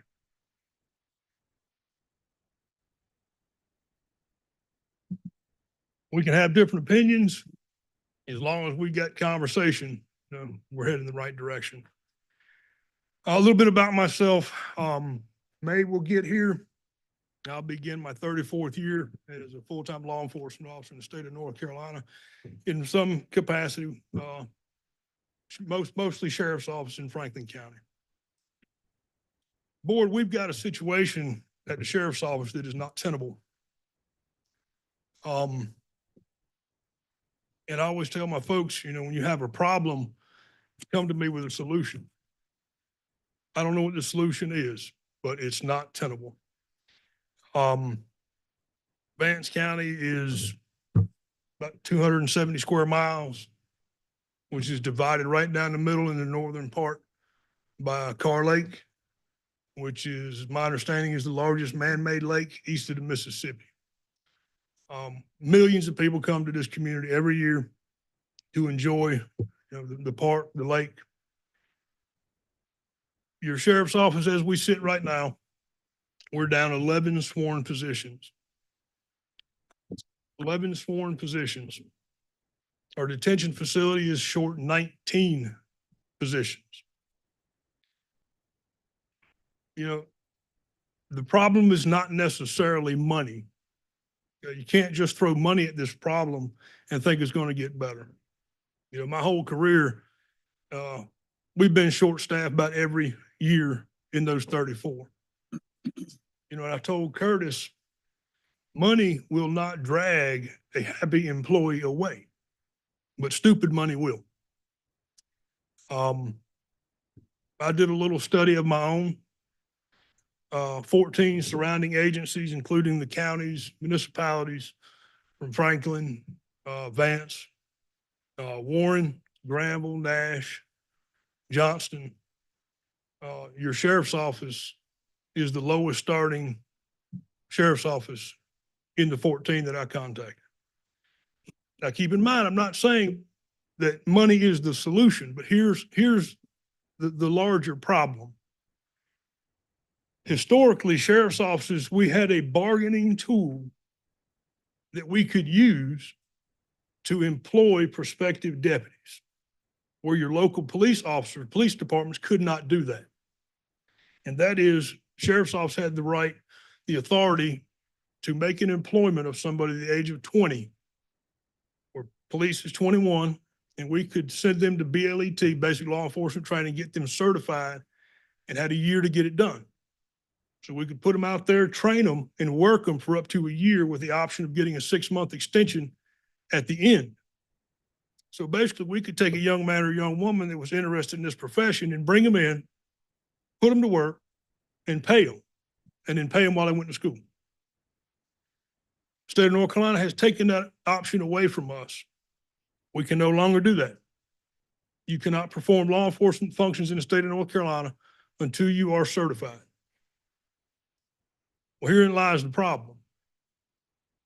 When I'm representing the lowest paid sheriff's office out of 14, I can't recruit. I've gone to the community colleges, personally myself, to Vance, Granville, Wake Tech, where these BLET programs are, trying to recruit folks. How can I beg these people to join the profession that I love? Love my job. I'd have left 4 years ago when my neighbor started with $60,000 a year. I don't fault anyone with the city for making whatever money they can make. That's great. And I love it. I'm not asking for a pay raise across the board for me or anybody else. I'm asking that you consider these things. I know we're doing a study, and I appreciate it. And I appreciate Audit, the county board, Ms. Renee, Greta, Stephanie. We work great together. I've never had a problem with these other county offices. But we've got to come up with something, and we're not going to be able to wait until fiscal year 26, 27, 25, 26. We've got a man in this room who was assaulted twice in a 4-night shift with only one other deputy working. No one could come to help this man. Now, I love working in Vance County, and I love doing what I think is right by the citizens of this county. But I'm going to look after them. I'm going to look after these people as well. As you know, we're under a microscope right now.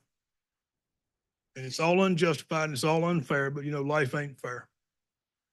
But I think it is an absolute atrocity that the folks in this country that give our lives to protect and defend the presumption of innocence for everybody else, we're the only ones that are not afforded the same privilege. We have 4 shifts at the sheriff's office on uniform patrol. Of those 4, not one of them is fully staffed. Not one. We're supposed to have a sergeant and 4 uniforms on every shift. We don't have one that is full. When Henderson went absolutely insane weekend before last, the entire command staff of the sheriff's office came out. 7 people got shot that night. Did y'all hear anything about it? Most of you didn't. Your command staff comes out and these deputies flood the streets because they care. Your command staff doesn't get paid for this. We're exempt, and that's part of it. You know, we accept that, but we come out because we care, and we care for each other. We lost a criminal investigator last week. So, well, 1 criminal investigator, that leaves 3. Now, here's the problem. To replace someone in criminal investigations is it's all but impossible. And I don't fault these young people for taking a job where they can better themselves and make more money. But I can't replace them. Curtis can't replace them. You know, we bring these folks in, they work with us 2 or 3 years, they get trained up and then they leave. This is not tenable. I told you I spent my career in Franklin County. I still live there and love that place. I'm going to say something that's probably going to shock you. In the first 2 years that I was in Vance County working with Curtis, I was assigned to Criminal Investigations Division. I had more homicide investigations issued and assigned to me, not including all the other investigators, just me, than Franklin County had in the previous 27 years. That's a fact. The whole county. I'm going to read something to you. This was written September the 9th, 2024 by a fellow named Joel Mansala. He works for Wasserstein Security. And this is about Henderson, North Carolina, and Vance County. Henderson, located in Vance County, is the state's 2nd most dangerous city with a violent crime rate of 1,230 per 100,000 residents. The city's historically high violent crime rate earned it the title North Carolina's murder capital. Henderson also has a high property crime rate and frequent burglaries and thefts. Now, because of the efforts of the sheriff's office in the Henderson Police Department, those crime rates are coming down. But would you believe in 2022, when the UCR came out, Henderson had the 19th highest violent crime rate in the country, in the nation. And you want my folks to work 2 on a shift? It's not tenable. Our detention facility is the same thing. 19 people short. 19. Can you imagine walking into a detention facility with a shift supervisor and 2 COs? This time last year, we had 47 people in our jail for murder. These aren't traffic tickets, folks. Murder. We weren't holding these defendants for other counties, they're ours. And other counties were holding some of our defendants. So we had probably 50, 55 people waiting to be adjudicated on murder charges in our community. I can't let these guys work with 2 people. It's not safe to working with 3. You know, like I said, the state has taken our bargaining chip away. But when we're starting a brand new deputy at $44,000, you know who's compatible with that? Granville County. They're at 44.5. So what I promised Curtis that I would do, would come up here and as professionally as I could explain to you what we're dealing with. And like I said, Curtis and I and these folks back here, they appreciate everything that you folks have done to try and help the situation that we're in. We fully recognize we can't get a starting salary anywhere near $60,000. That's insane. I would be sitting out here with these folks raising Cain myself. But what we've got is not tenable. Y'all familiar with the term compression? Some of you are. When the sheriff made me his major, the first thing I did, I got a list of every salary in our sheriff's office. I know what every single person makes. I don't share it with them. That's the problem. Men and women, we like to talk too much. Nobody should know what you make, but I know what they make. We've got a deputy sheriff, what I call slick sleeve is not intended to be derogatory, it just means they have no rank. Got a slick sleeve deputy, been with your sheriff's office for 7 years. 7 years. Making the same thing a deputy started last year. How can I look at these people in the eye and justify that? Because they don't know it, doesn't mean I'm not going to fight for them because I know it. That's called compression. You know, we've got these pay grades. Pay grades are great. I'm going to wrap it up. Pay grades are great. I love them. But please explain to me, so I can explain to these people how they can ever progress north in their pay grade. Because they can't. It's called compression. You know, starting salary increases at a greater rate than your cost of living. That's how we get here. I guess what I'm asking on Curtis's behalf is y'all please take these things into consideration. Miss Renee and I, Stephanie, Miss Argretta, we're all starting working on budgets already. I authored the budgets for Franklin County Sheriff's Office, the detention facility, animal control, and the kitchen, the jail. So I know what it is and what responsibility is to spend taxpayers' money, because it's mine too. But please take these things into consideration, because these folks back here deserve it. These folks deserve it. And like I said, this is not tenable. I'll be happy to take any questions if you have some. Any questions? Go ahead. Okay, how long have you been there? I've been with Vance County going on 6 years. I'm saying that, you're an administrator now, is Yes, that right? ma'am. How long have you been administrator September the 1st. of this year? Okay. So basically, you've been there, what, a month? Yeah, that's Little about bit, 5 yeah. weeks. Okay, and when you came, there were some issues that existed in terms of personnel, is that correct? Oh, yes, ma'am. Okay, and since you've been there, do you know in the last 6 months how many new people have applied and been hired by the sheriff's department? Well, ma'am, I've got 4 applications on my desk right now. New hires in the last 6 months. None that I can think of. Okay. In terms of you being the new administrator, are you gonna look over the hiring procedure that's going on? I'm sorry, ma'am. Are you gonna be looking over the procedure for hiring these? Yes, You're ma'am. saying you're short of staff, or you saying, that better?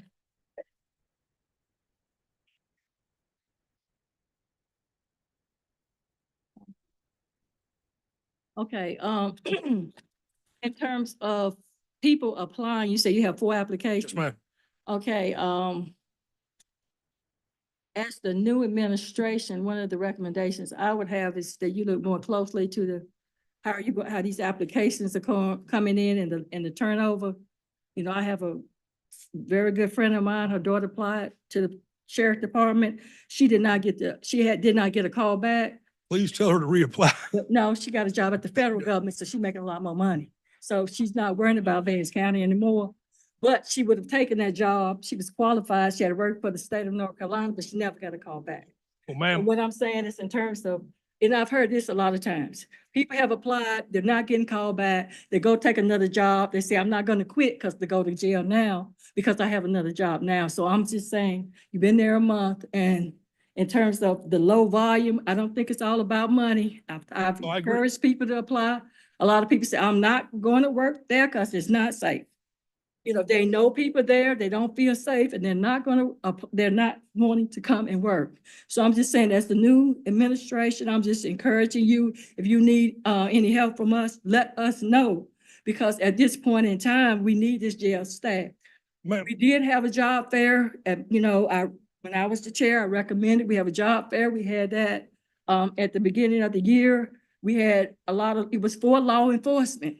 So we need to coordinate with the unemployment office. They have more job fairs to encourage people. Let us know that, because it needs to be staffed so that the people will feel safe. So then now my next question is, have the women been brought back, or they're still out? ma'am, I have no oversight at the detention facility. I'm sorry. That is another major. I have no idea how many inmates are there or what their genders are. I just said, have the women been brought back? I have no idea. 185. But I will say this, ma'am, to address your first concern. I will not deny that what you say has happened, because I've actually heard that previously. It's like I told Curtis, for the last 5.5 years, I basically sat back and listened and watched. This is not my first role as an administrator. I began working in administration in 2007 under Pat Green, then Jerry Jones. So that is probably factual, what you were told. The only assurances that I can give you is I spent almost entirely the entirety of last week making phone calls, doing background checks on these applicants, because I'm not going to come up here and tell you we've got a staffing problem and then do nothing to try and address the staffing problem. Now, as far as your other concern, people not feeling safe, this just ain't for everybody. I don't know what else to say to that. Okay, so in terms of, one of the issues that we as a board had was we was asked to buy a X-ray machine. We paid almost $500,000 for it. And then when Curtis got down there, he decided he didn't want to use it. So have you looked at whether or not you're going to be utilizing that now that you're there and you're the Yes, general ma'am. manager? I'm just curious, what X-ray machine? Oh, he doesn't do that? He doesn't do detention center. He's here for the sheriff's office, Oh, the sheriff deputies. To get them raises. Have a conversation about all these. Yeah, I apologize. I have limited knowledge about the goings on at the jail. What I'd like to see us do, you've touched on a number of issues outside of salary. And it looks like that we have some policy issues that probably need some attention. And so I'd like to direct our manager to convene the Human Resources Committee. And let's get that started immediately and not wait till budget time to work on those policies. If we can see if we can get these policies adjusted so that we can get rid of at least some of the problems. And if we could go ahead and get that started immediately. Yes, like I said, we I also say, Yes, Mr. Mitchell, I want to say to you, you so eloquently expressed when you came up and everything in terms of your deputies and in terms of sheriff people and the rate of which what you're faced with in terms of 11 positions being down. You also eloquently stated that people voicing their opinion and everything in terms of the democratic process. As I listen to you talk, what touches me is the fact that a lot of the we heard tonight about tax increase. In order to do what you're talking about, it takes money. Yes, sir. It takes money. And people are asking what are they getting for their tax? That's the dollars, city, what they're- not the county. What the people are getting for their Keep tax. calling county, What it's the the people are city. getting for their tax dollar rests on us. And you're saying you Excuse want, me now. you're putting your deputies at risk. All right, we'll have order. This commissioner speaking, and there'll be no one else speaking while he's speaking. Yes, sir.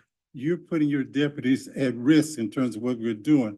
But no, sir, not because of I'm saying anything you what do. we're doing as a county are putting them at risk in terms of what they're having to go out to do, because they're faced with all the stuff that affects this county. And it takes money it takes money to do that. It takes tax dollars to do that. And I've heard tonight that people are concerned of what their tax dollars are going for. And this is one of the things they're going for. I don't want to see these guys put themselves in jeopardy in terms of defending. You talked about the things that affects us as a county. You read from the things that shows what's taking place and everything. And it's heartbreaking to know that goes on in this county.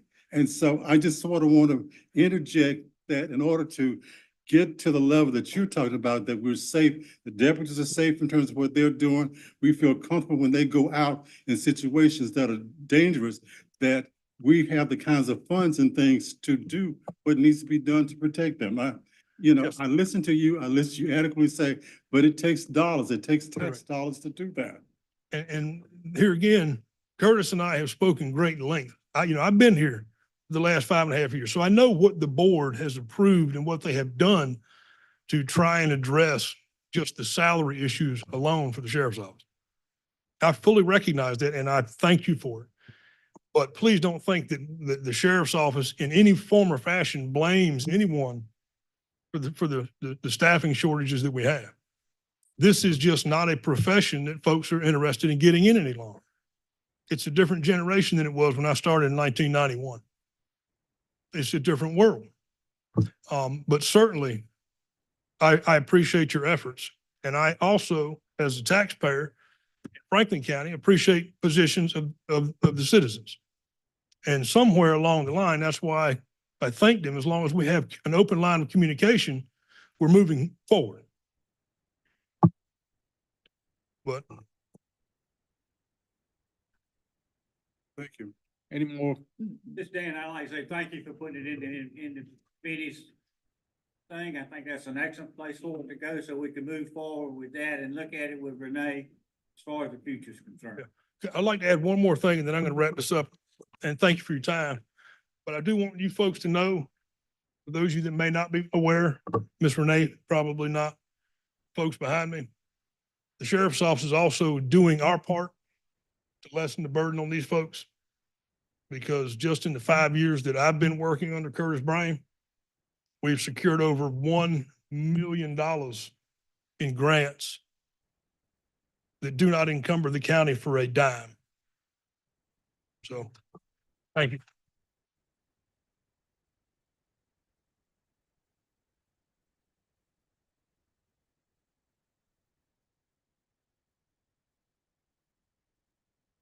Thank you guys for what you do for us. We appreciate it, and we will be attending this issue. Thank you guys for being here tonight. And we appreciate what you do. Next, Ms. Brooks.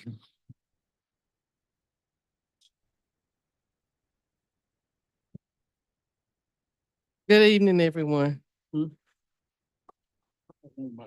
We have 40 applications, untimely applications. 37 of them was elderly and disabled exemptions, and 3 of them was disabled veterans. If they would have been turned in by June 1st, they would have met and been approved. And so we're asking tonight that you approve these 40 applications. Second. Okay, we have a motion and a second. Just a point of discussion. We've had several people speak tonight and talk about that.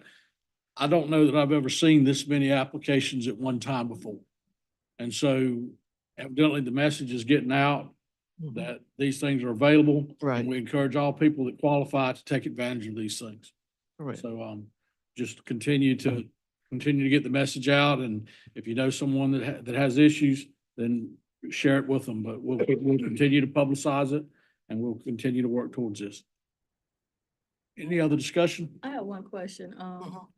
Question, when these appeals came in for the, challenges to the, valuation, if, when they came in, were they given, is there a sheet that is given out to them so they'll know which exemptions exist and what the qualifications are? Or do When we they get, ask- it's on the application, yes. So they're given, they're handed out, they don't have to ask for If, it. yeah, no, they have to ask for it. They have to ask for it. Mhm. So is there any way that when they come in, if they do the appeal, when they come in to discuss it, that you can give them that, a sheet or whatever, or even a website where they can go to see what exemptions exist so that Yeah, they'll it's on the know? website. And we send it out when we send out our listing forms, it's on our listing forms. But it's basically on the website, and it's when you walk in the office, it's on the wall. Okay, I guess, my concern is if you start talking about elderly people, a lot of people are not computer friendly. So they may not know how to get to the website to even see it. So I was saying, is there any way that when these people have come in to ask for these reavals and whatever, that you can also have available some handouts or whatever we that have- they can we get, have so that they'll pamphlets. know at that time that that was something that's available to the citizens. Yeah, And we then- have pamphlets up front at the stations. So they're, behind the No. plastic or in front, or at the front. table or something? Mm-hmm. Okay. But they're there, but they're not given to the people who are challenging the eval. No, because a lot of them don't even qualify. So we talk with them when we think maybe they may be of age, and we'll ask them, had they applied for the exemption? Yeah, that was my concern, that Mhm. they were given that, because we're getting a lot of, people coming saying, well, I'm elderly, I can't afford, I'm on fixed income, so I'm just wondering what procedures are being made available for these people so that they can get the information about what they may qualify in terms of exemptions because they're elderly or disabled or veteran or religious purposes or whatever, so that they will have that information Yes, and not find out in a meeting.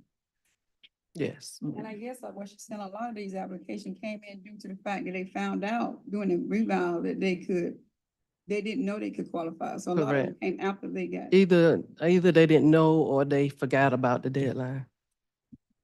Okay, any other discussion on the issue we have?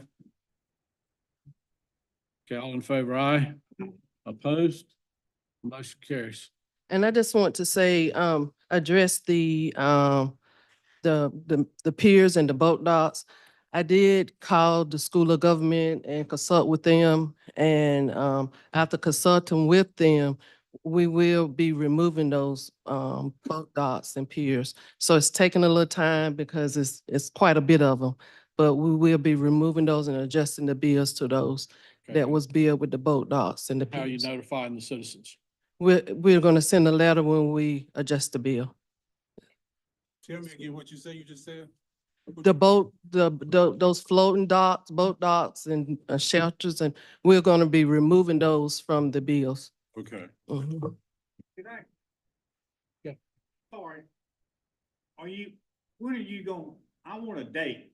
Or when are you looking at letting these people notify them that those docks are no longer being, As soon as we can, we're trying to get the appeals information out right now. that doesn't give me a date. I can't really give you a date right now. When will you be able to get back to this board and I've got customers calling me on the phone, and since you brought this up, I want to make sure I let them know what the policy is, and so when can you get back to this board and let us know what the date is? I guess as soon as we get the appeal, we got appeals applications that letters that we're trying to get out, because they've been waiting also. So, I'm not trying to pin you down. You think 2 weeks? maybe the beginning of November. So I can tell them that it was probably gonna be something around the 1st of November. Is that right? That's what I was gonna recommend, maybe November 15th. That's what I'm gonna say. November 15th, by November 15th. Thank you. ma'am. Yes. Was it a lot? Was it a lot of? 200 plus parcels, I Mhm, believe. Yes, yes. 200 plus parcels. I've seen some too. So we should have an Yeah. update by December's meeting. Yes, that's correct. December meeting. Or I we should can- have an Have an update. update by December's meeting. Right. Yeah, or before, I can send it in your weekly update. Yeah. Would you mind, with the customers I have calling me or the people that I have calling me on the lake, as far as that's concerned, could you send me something stating that? Yeah, yes, sir. I will. I'll email it to you. Thank you. Yes, you're welcome. Boys, good night. One of the people that came tonight in terms of timely existence, Mrs. The lady on Shirley Drive, does she apply for an exemption? She's over what she said, she's over I think she 65? was 80. She was 83. 83. She's 83. I will have to look. I don't know. Because I was listening to her talk and everything. I took notes and everything. The one at, 107 Shirley Drive. I would thought that she would qualify Qualify. for an exemption. Mhm. Yeah, we can get her name off the list and have the tax office call her. Yeah. Reach out to her. Mhm. Okay. Yeah. So I just want to know, how much, is the exemption? Is it a percentage or waiver or whatever? For the disabled veteran, it's 45,000 off the value. For, the elderly exemption, is 36,700, your income, because it's based on your income, of course. So your income, and if married or single, the income is total 36,700 for 2024. And then how much would the exemption be? The exemption would be 100%? half. Oh, half. So whatever. Half of whatever your the taxes- house and 1 acre, because if you have more than 1 acre, it wouldn't be exemption on that, on the rest of that. Okay, so I can come down tomorrow and get a copy of that pamphlet it's gonna give me all right? Mhm, Okay, yes. I'll do. Right. So, just one more question. With the disabled veterans, is there an age limit on that or just, they just gotta have, You just have to be 100% disabled. You have to get something from the Veterans Office to say that you're 100% disabled. so they, excuse me, they don't have any credit if they're like 75%, they won't get anything? No, it have to be 100.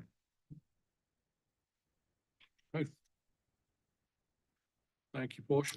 Thank you.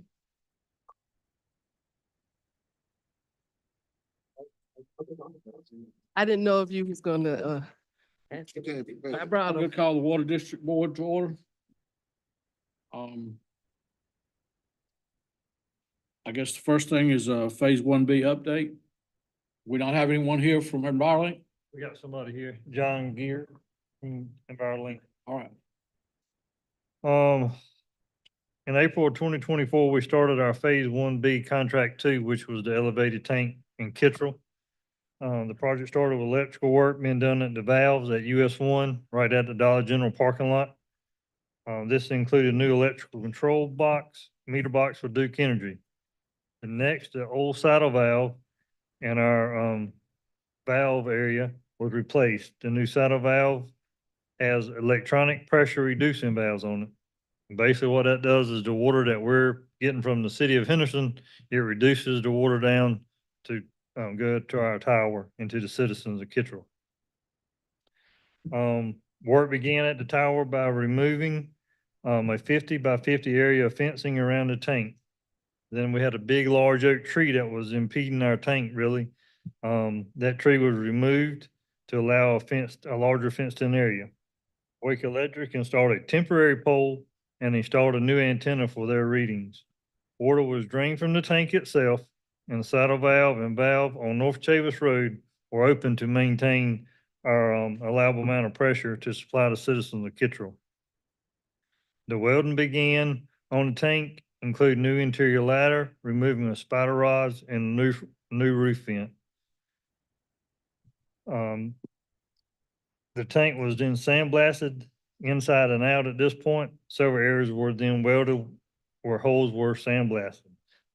That was some of the extra work we had to do on it. The overflow pipe was replaced inside of the tank, connecting to the existing line in the ground. The tank then was primed and painted and logo was installed. A new mission SCADA system was installed The tank was then treated on the inside, filled with water, drained and refilled. A new 100 by 100 fence was installed and the area was graded, gravel driveway installed and grass was sown. Vance County staff along with EnviroLink staff were included on a training with LKC and Charles Underwood on how to operate the saddle valves and SCADA system. EnviroLink actually has it on their computer, the SCADA, and I actually have access to it so I can see what the tank is doing at any time. The tank was put online October of this year, October the 1st. Y'all have some pictures of the tower too in your packets. And it's working great right now.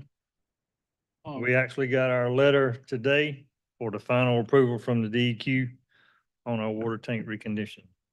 Frankie, I understand we had some problems with the SCADA when we set it up. And EnviroLink for some reason was unable to participate in the repair or whatever was necessary with that. Yeah. Do you have a response to that, or would our gentleman from EnviroLink like to respond to that? You want to respond, John? I'd let him respond, please. Do you know about it? What happened? All right. Just to bring everybody up to date on what happened, the actual tower was filling up, so it was going to overflow. I was contacted by LKC because at that time, LKC had a SCADA that they were monitoring to see what was going on with the tank, because that was the first day we put it online. Once they contacted me, I contacted EnviroLink. The gentleman at EnviroLink told me that he really didn't want to come out and cut off the water to the tank You can let that him look night. up from here.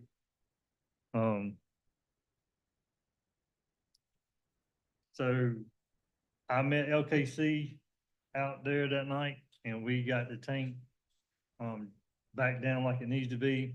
We actually cut off the valve on North Chavis Road in front of the old school. And now the tank is being maintained like it should.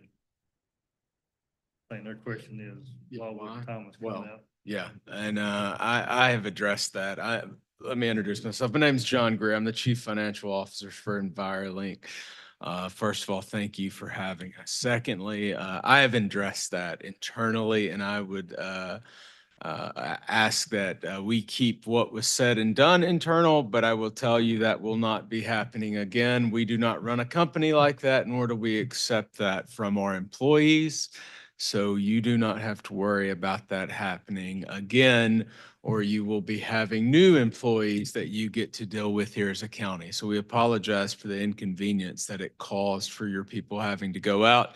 It should not have happened. And when we found out that it did happen, it was corrected internally. So again, I apologize that that happened, but know that it will not be happening again. It's my understanding we've had several situations where service has not been up to par recently. Is that correct? So here recently. So I would say we were on a better path up into this particular situation. Things had improved up into this particular situation when the EnviroLink employee said that they didn't want to come from Apex. Yeah, That and was a again, serious problem for us. Yeah, and again, yeah, that and will you've not addressed it. happen. Yeah, right. That will not Yeah, happen yeah, we again. would appreciate it. Yeah, absolutely. Please, yeah. And we value you as a customer, and we want to make sure our employees understand how much we value you, and we have done that. So we have made sure they understand that it is not acceptable to not help our clients when they need it, because that's not how we operate. That's not how we've ever operated. And as you said, our trajectory was going up, and we take great pride in that, and we plan on it going up again. Okay. We have a meeting every Monday morning via Zoom, and we speak about issues that they're having or we're having. Things that really helped a lot. We had a big sit down meeting, Miss Perry and EnviroLink, Mike, and all. We just sat down and said, here's our issues, and we worked through them, and we have been on the better path. I agree. All right, thank you. That's pretty good.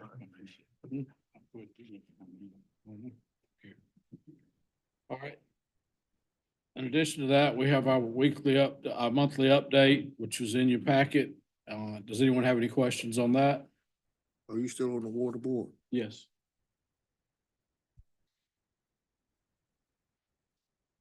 So any questions? If not, I'll close the Water District Board. Next, we have our Finance Director's report, Ms. Williams. Good evening, everyone. So I'm here to report our quarterly report beginning July 1st, 2024 through September 30th, 2024. So you all have received a summarization. I won't go over all the totals for all of the accounts, but just a summarization. So the revenue, once we collect all of the revenue that we have received from September, I know there's a process that the tax department has to go through to complete their reconciliation. We will have collected about, I think it's about $7 million. So we're on target with our revenue in comparison to what will have collected this year in reference, in comparison to last year. Okay. As far as our expenses are also on target. So I think it's just going to be like a 1% difference between our expenditures last year for the same period was 13.1 million, which was 21.63% of the amended budget. And then last year, at the same time, we spent 11.8 million, which was 20% of last year's fiscal budget. Okay. The audit committee met on September 19th, 2024 at 4 p.m. So we had quite a great discussion. So we did discuss financial policies, and the county manager stated that the staff, we are revamping the financial policies. They were last adopted July 2016, and they will be ready to be presented to you all by July of 2025. We had some discussions also on the fund balance. So just want to clarify that although the fund balance is a factor that can be used in determining a unit's fiscal health, there's no state statute, no LGC policy that requires local governments to maintain an 8% or any specific level of fund balance available. I know there was a myth that we had to have 8%, but we just want to clarify that that's not accurate. Okay. We also had quite in discussion on as far as a forensic audit being conducted or of a prior year financial audit. So just want to say that the staff, we do not recommend a forensic audit to be conducted because the return on the investment is zero. But if you guys direct us to do one, we will explore the options and report back to the committee about that, the cost of those items. So I think, and there are a few things that Chairman Brumman that you asked me to get clarification on. I'm still waiting to hear from the auditors about that. So hopefully I should have that within the next few days. Okay. So that's just a summary of the audit committee. Are there any questions? Yes, sir. The 8%, it's not going to gauge, but the 8%, one of the criteria that the state looks at, local government commission looks at about looking where you stand as far as the county is concerned. Well, they'll look at it overall, our fiscal, yes. You will get a letter from the Treasury if you fall below 8%. If we're trying to get, okay. Okay. You know, saying it is a measure or gauge that they look at from the state of North Carolina where you stand. And so, because I contacted the state after we had our audit meeting. Okay. And they told me that personally. And they have also taken over counties. If you fall below 8%, they've taken over counties. Barton County was one. Robertson's Almost city is another one that they've taken over. If they fall below 8% and they have any other criteria. Yeah. Now, I'm not saying that's the only thing. Okay. So there's a link that's in the summarization. Yeah, that talks about all of that, especially if we're trying to, for our fiscal health. Yeah. So. I would just like to say, I do appreciate the quarterly reports Thank you. We've had a lot of people who have come to our meetings recently and they're challenging whether their tax dollars being spent on. And if they would look at these quarterly reports, I like the breakdown that you have here showing exactly how those tax dollars are being spent. Yes. And it is included in the agenda notes that's posted on our website. So if Yes. someone bothers to look and go through it, then they could Exactly, yeah. and actually find out how their tax dollars is being spent on a quarterly basis. So I do appreciate what you're Thank you. doing, how the breakdown is occurring, just like the governing body, elections, administrative finance. It's just breaking it down of how this money is being spent in comparison to what was actually budgeted. So I do appreciate that. Well, thank you. I'd like to also, based on what Mr. Hester just said in terms of course, in terms of states, you said you can go to the website and find it. I'd like for you and Renee to include it in something that you sent us, so we said in Absolutely. print, okay? Okay, we'll do that. Absolutely. Thank you. Can I bring up one other? Yes, subject? Tom, go ahead. I got, I'm sorry. You want to do it? You want me, can I go ahead or is it? Go ahead, Tom. I was just gonna piggyback on what Commissioner Finkston had just said, that, Major came in here talking about short staff for deputies, short income.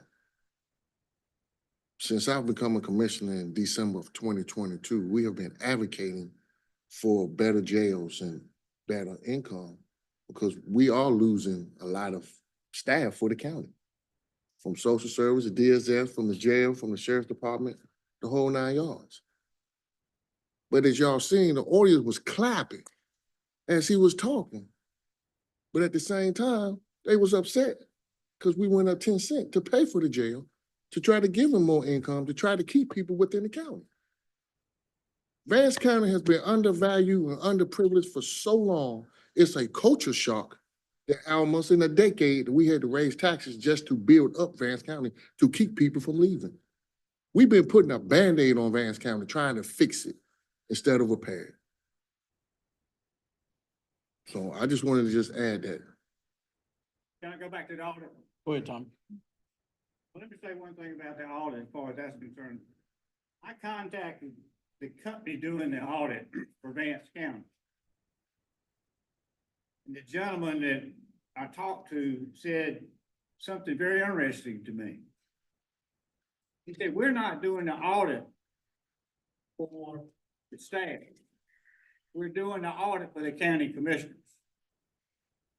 So I can just tell you, I think from his implication, he would be very, very welcome in the future to come to talk to the audit committee directly and be a part of it. He wants to be a part of it because he said, and there would be no charge, he would love to do it. Okay, that's good to hear. And he said in other counties, they do that.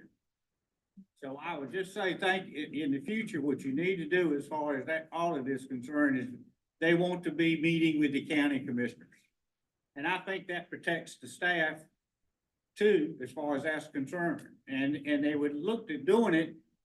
He had a recommendation, and if you talk to him, Renee, about what he recommended, what time and when, you're welcome to talk to him. Was it Alan Thompson? You know who it was that you spoke to? Got the information at the office. Okay. Can send you a copy of the letter. Okay. I'll be glad to send you a copy of the letter if you so desire. Yes. Okay. Reach Okay. out to him. Thank you. Can I ask one question here? Yes, sir. In terms of this 8% business, have we as a board established the amount that we don't want to drop below? We do have, It's in our policy. I believe it's 25. I think it's 25%. It's 25% of the budget, 25%. yes. Mm-hmm. 25%. It's Yeah, 25%. It was adopted in 2016. Yes, sir. Okay. Any other questions? Thank you. Thank you. Renee, you're up. Showtime. Okay. Good evening, commissioners. So the first thing up under my report is a Fire Prevention Week proclamation. So Fire Prevention Week is a nationally observed week in the United States from the Sunday to Saturday, in which October 9th falls, and is a way to keep the public informed, of the importance of fire prevention. So the recommendation is to approve the proclamation recognizing October 6th through October 12th of 2024 as Fire Prevention Week here in Vance County. What's the pleasure of the board? So moved. Second. We have a motion and a second for proclamation for Fire Prevention Week. Any discussion? All in favor, aye. Aye. Opposed? Motion carries. Okay, so the next is Breast Cancer Awareness Month proclamation. Breast Cancer Awareness Month is an international health campaign that is held every October. The month aims to promote screening and prevention of the disease, which affects 2.3 million women worldwide. Known best for its pink themed color, the month features a number of campaigns and programs conducted by groups ranging from breast cancer advocacy organizations to local community organizations. The recommendation is to approve the proclamation in support of Breast Cancer Awareness Month. So moved. Motion, do I have a second? Second. Have a motion and a second. Any discussion? All in favor, aye. Opposed? And just for your information, the event they're having on October 19th, we will have staff there from our tax office Yes, sir. who will be supporting talking about some of the programs we have and so forth. Just an opportunity to get out and get in front of the public. Yeah. So, Yes, sir. okay. That's at, ACOG Recreation Center. So the next item is the Operation Green Light Resolution. Operation Green Light is an initiative endorsed by the North Carolina Association of County Commissioners, the NCACC, and the National Association of Counties, which is NACO, and the National Association of County Veteran Service Officers that show support and honor for military veterans. During Operation Green Light, residents and businesses are asked to shine a green light or light their buildings green from November 7th to November 13th as a way of letting veterans know they are seen, appreciated, and supported. The enclosed resolution supports this effort, which will include lighting the exterior lights at the Henry Dennis Building and other county buildings as we are able to do so. So the recommendation is to approve the resolution supporting Operation Green Light for veterans. have a motion. So moved. Second. We have a motion and a second. Any discussion? All in favor, aye. Aye. Opposed? Motion carries. So the next item is Justice Assistance Grant. The Vance County Sheriff's Office and the Henderson Police Department jointly receive federal funds from the Edward Byron Memorial Justice Assistance Grant Program, which is JAG, to purchase equipment. The city submits the application and conducts the required due diligence and all of the reporting. The distribution of funds is 70% for the city as well as 30% for the county. So that split is $30,769 for the city and $10,756 for the county. The two governing bodies must enter into a MOU, which is an interlocal agreement, in order to receive and utilize the federal funds. Due to the time frame for the grant, both city and county managers have authorized submittal of the grant with receipt, subject to final action by the board. So the recommendation is to approve the interlocal agreement between the city and the county for the purpose of receiving and using federal JAG funds in the amount of $10,756. What's the pleasure of the board? So moved. Second. We have a motion and a second. Any discussion? All in favor, aye. Aye. Opposed? The motion carries. Okay, records preservation, register of deeds. The register of deeds is completing additional preservation of birth record books similar to work completed over the past 3 years. The next group to be preserved are birth records from 1913, 1932, 1934, and 1940. North Carolina law requires approval from the board to remove records for greater than 24 hours. The records will be taken to Greensboro for approximately 18 to 22 weeks to complete the preservation process, and the cost will be covered out of the Register of Deeds automation funds. The recommendations to approve resolution authorizing documents to be taken off-site from the Register of Deeds office for the purpose of preservation. Second. We have a motion and a second. Any discussion? All in favor, aye. Opposed? Motion carries. So I am, with board approval, I'm requesting that we close county offices on Friday, from 4 PM to 5 PM, so that staff can, fellowship together at ACOT Recreation Center for our Employee Appreciation Day. So if you're able to do so, please join us. The recommendation is to approve the manager's recommendation to close county offices from 4 PM to 5 PM on October the 11th of 2024.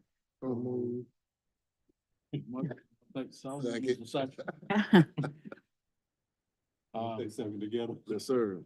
Any discussion? None. All in favor, aye? Opposed? Motion carries. So the next item on my report is Our State, Our Homes partnering to address housing needs in North Carolina. So the School of Government, in addition to some other organizations, are partnering together to have a 18-month program about housing, addressing housing. So if we wanted to explore that opportunity, the application deadline would be on November the 22nd of 2024. I'm not going to read all that just because it talks about the program itself.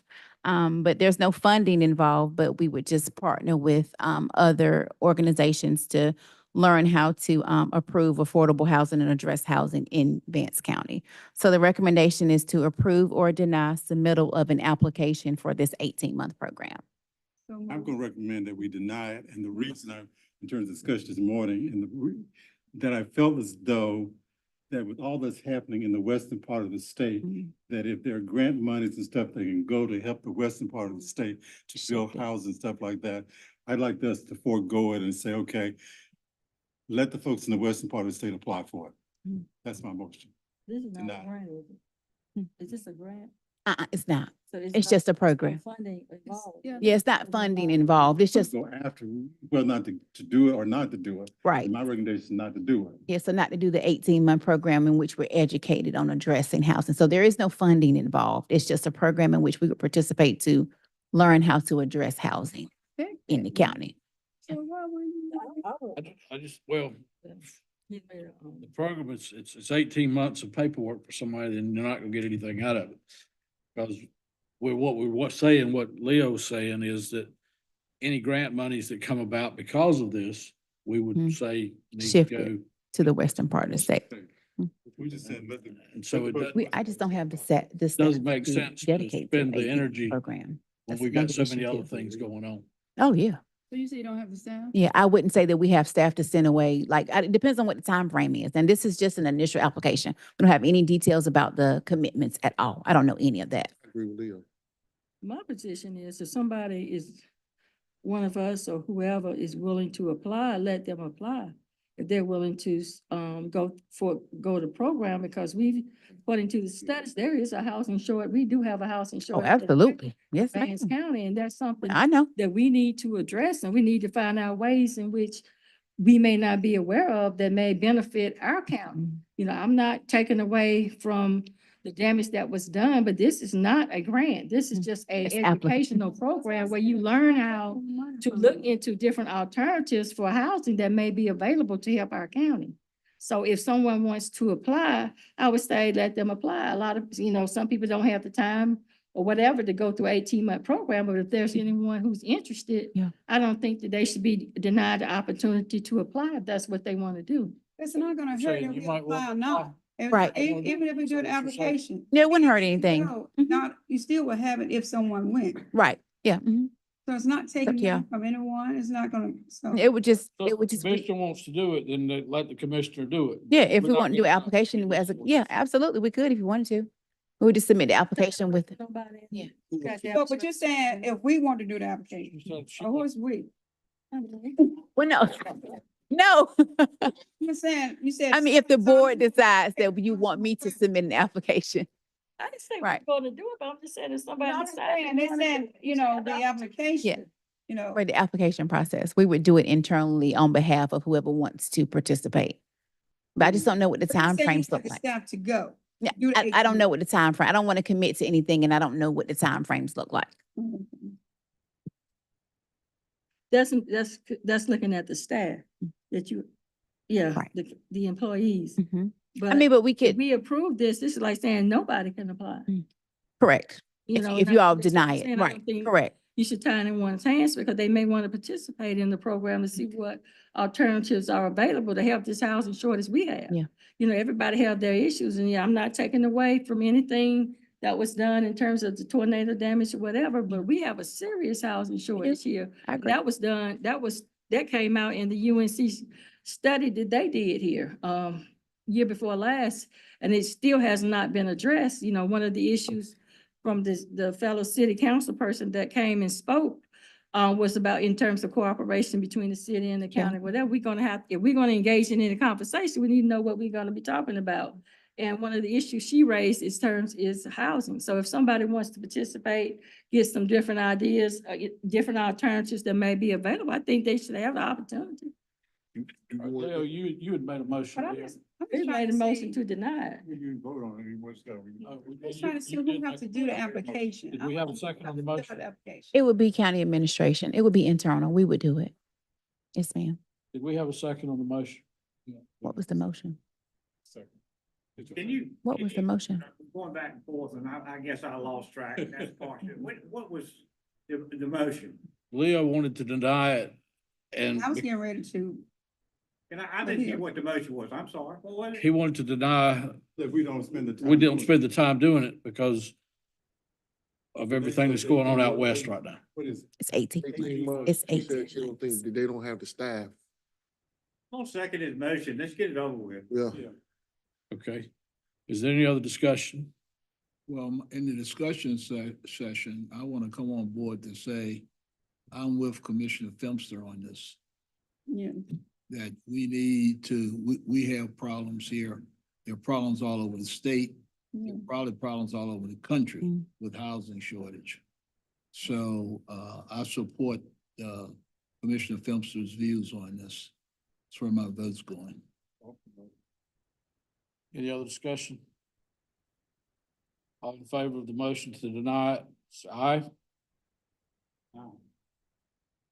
All opposed? Opposed? Say it again, what? Okay. All in favor of the motion to deny it? Colonel, we'll start here. It's a split vote. I don't understand this motion to deny. What does that mean? It means we're not Deny. gonna do it. It means that we're gonna do what Commissioner, No. No, He we- made a motion that nobody can apply for. His motion failed. Now it's time for you. Make your motion, Archie. say again, We haven't, well, we're voting on his I motion. haven't, yeah, what Vote your is vote still- was, Commissioner Filmster, tell me, am I voting for him or against him? based on what you just said, you're voting against. Against, you need to I'm be. voting against him, yeah, okay. Against. Okay. Okay. Against. Against, that's four, we're good. Okay, that motion does, so now we'll have a motion to approve. I make a motion to approve the submittal of the application for this 18-month program. I second it. There we have a motion and a second. Any discussion? All in favor, aye. Yeah. Opposed? Opposed. Okay, the motion carries.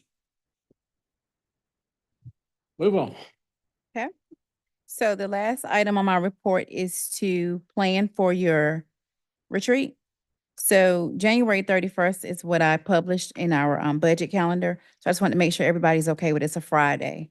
So proposing 9 a.m., starting at 9 a.m. to around 3 p.m. So I just want to see if everybody's okay with January 31st, 2025. It's a Friday. I mean, I think we had a discussion this morning. Yeah, right. Okay. Okay with that? Okay. I might not be able to attend. It's on a Friday. I coach high school basketball. Possibility that I got a game. We had a discussion this morning about it being Friday, and so Yeah, his is tentative too. So if we need to change it, y'all just let me know. we'll just, Yeah. as we get closer to it, we'll. Yeah. I'll just let. Just a tentative right now. Yes. That starts at 9. Well, ain't no telling how long it might go. So if I got an away game, I might be leaving at 12. That's all day. Last year. We did finish quick last year. Our league started at 6, it's almost 9. Okay. Next, we have our consent agenda. It's a pleasure of the board. Move to accept the consent agenda. Approve the consent agenda. Please. Okay, We have a motion and a second. to approve the consent agenda. Any discussion? None. All in favor, aye. Yep. Opposed? None. Motion carried. Miscellaneous. We have two appointments for the month. The Vance County Appearance Commission reappoint Sandra Abbott, and the Cantor Workforce Development Board appoint Ryan Randall to fill the vacant position. Put in a motion that we accept both appointments. Motion to approve. Okay, we have a motion and then we got a second. Tommy, you'll give the second, I think. Sean's already done That's that. fine, I'll do that. Okay, all right. Any discussion? All in favor? Aye. Opposed? Motion carries. That takes care of everything. Next, we would need to go into closed session to discuss a legal matter and also an economic development matter. Motion for, to go into closed session? Move, we go into closed Second. session. Have a motion and a second. All in favor, aye.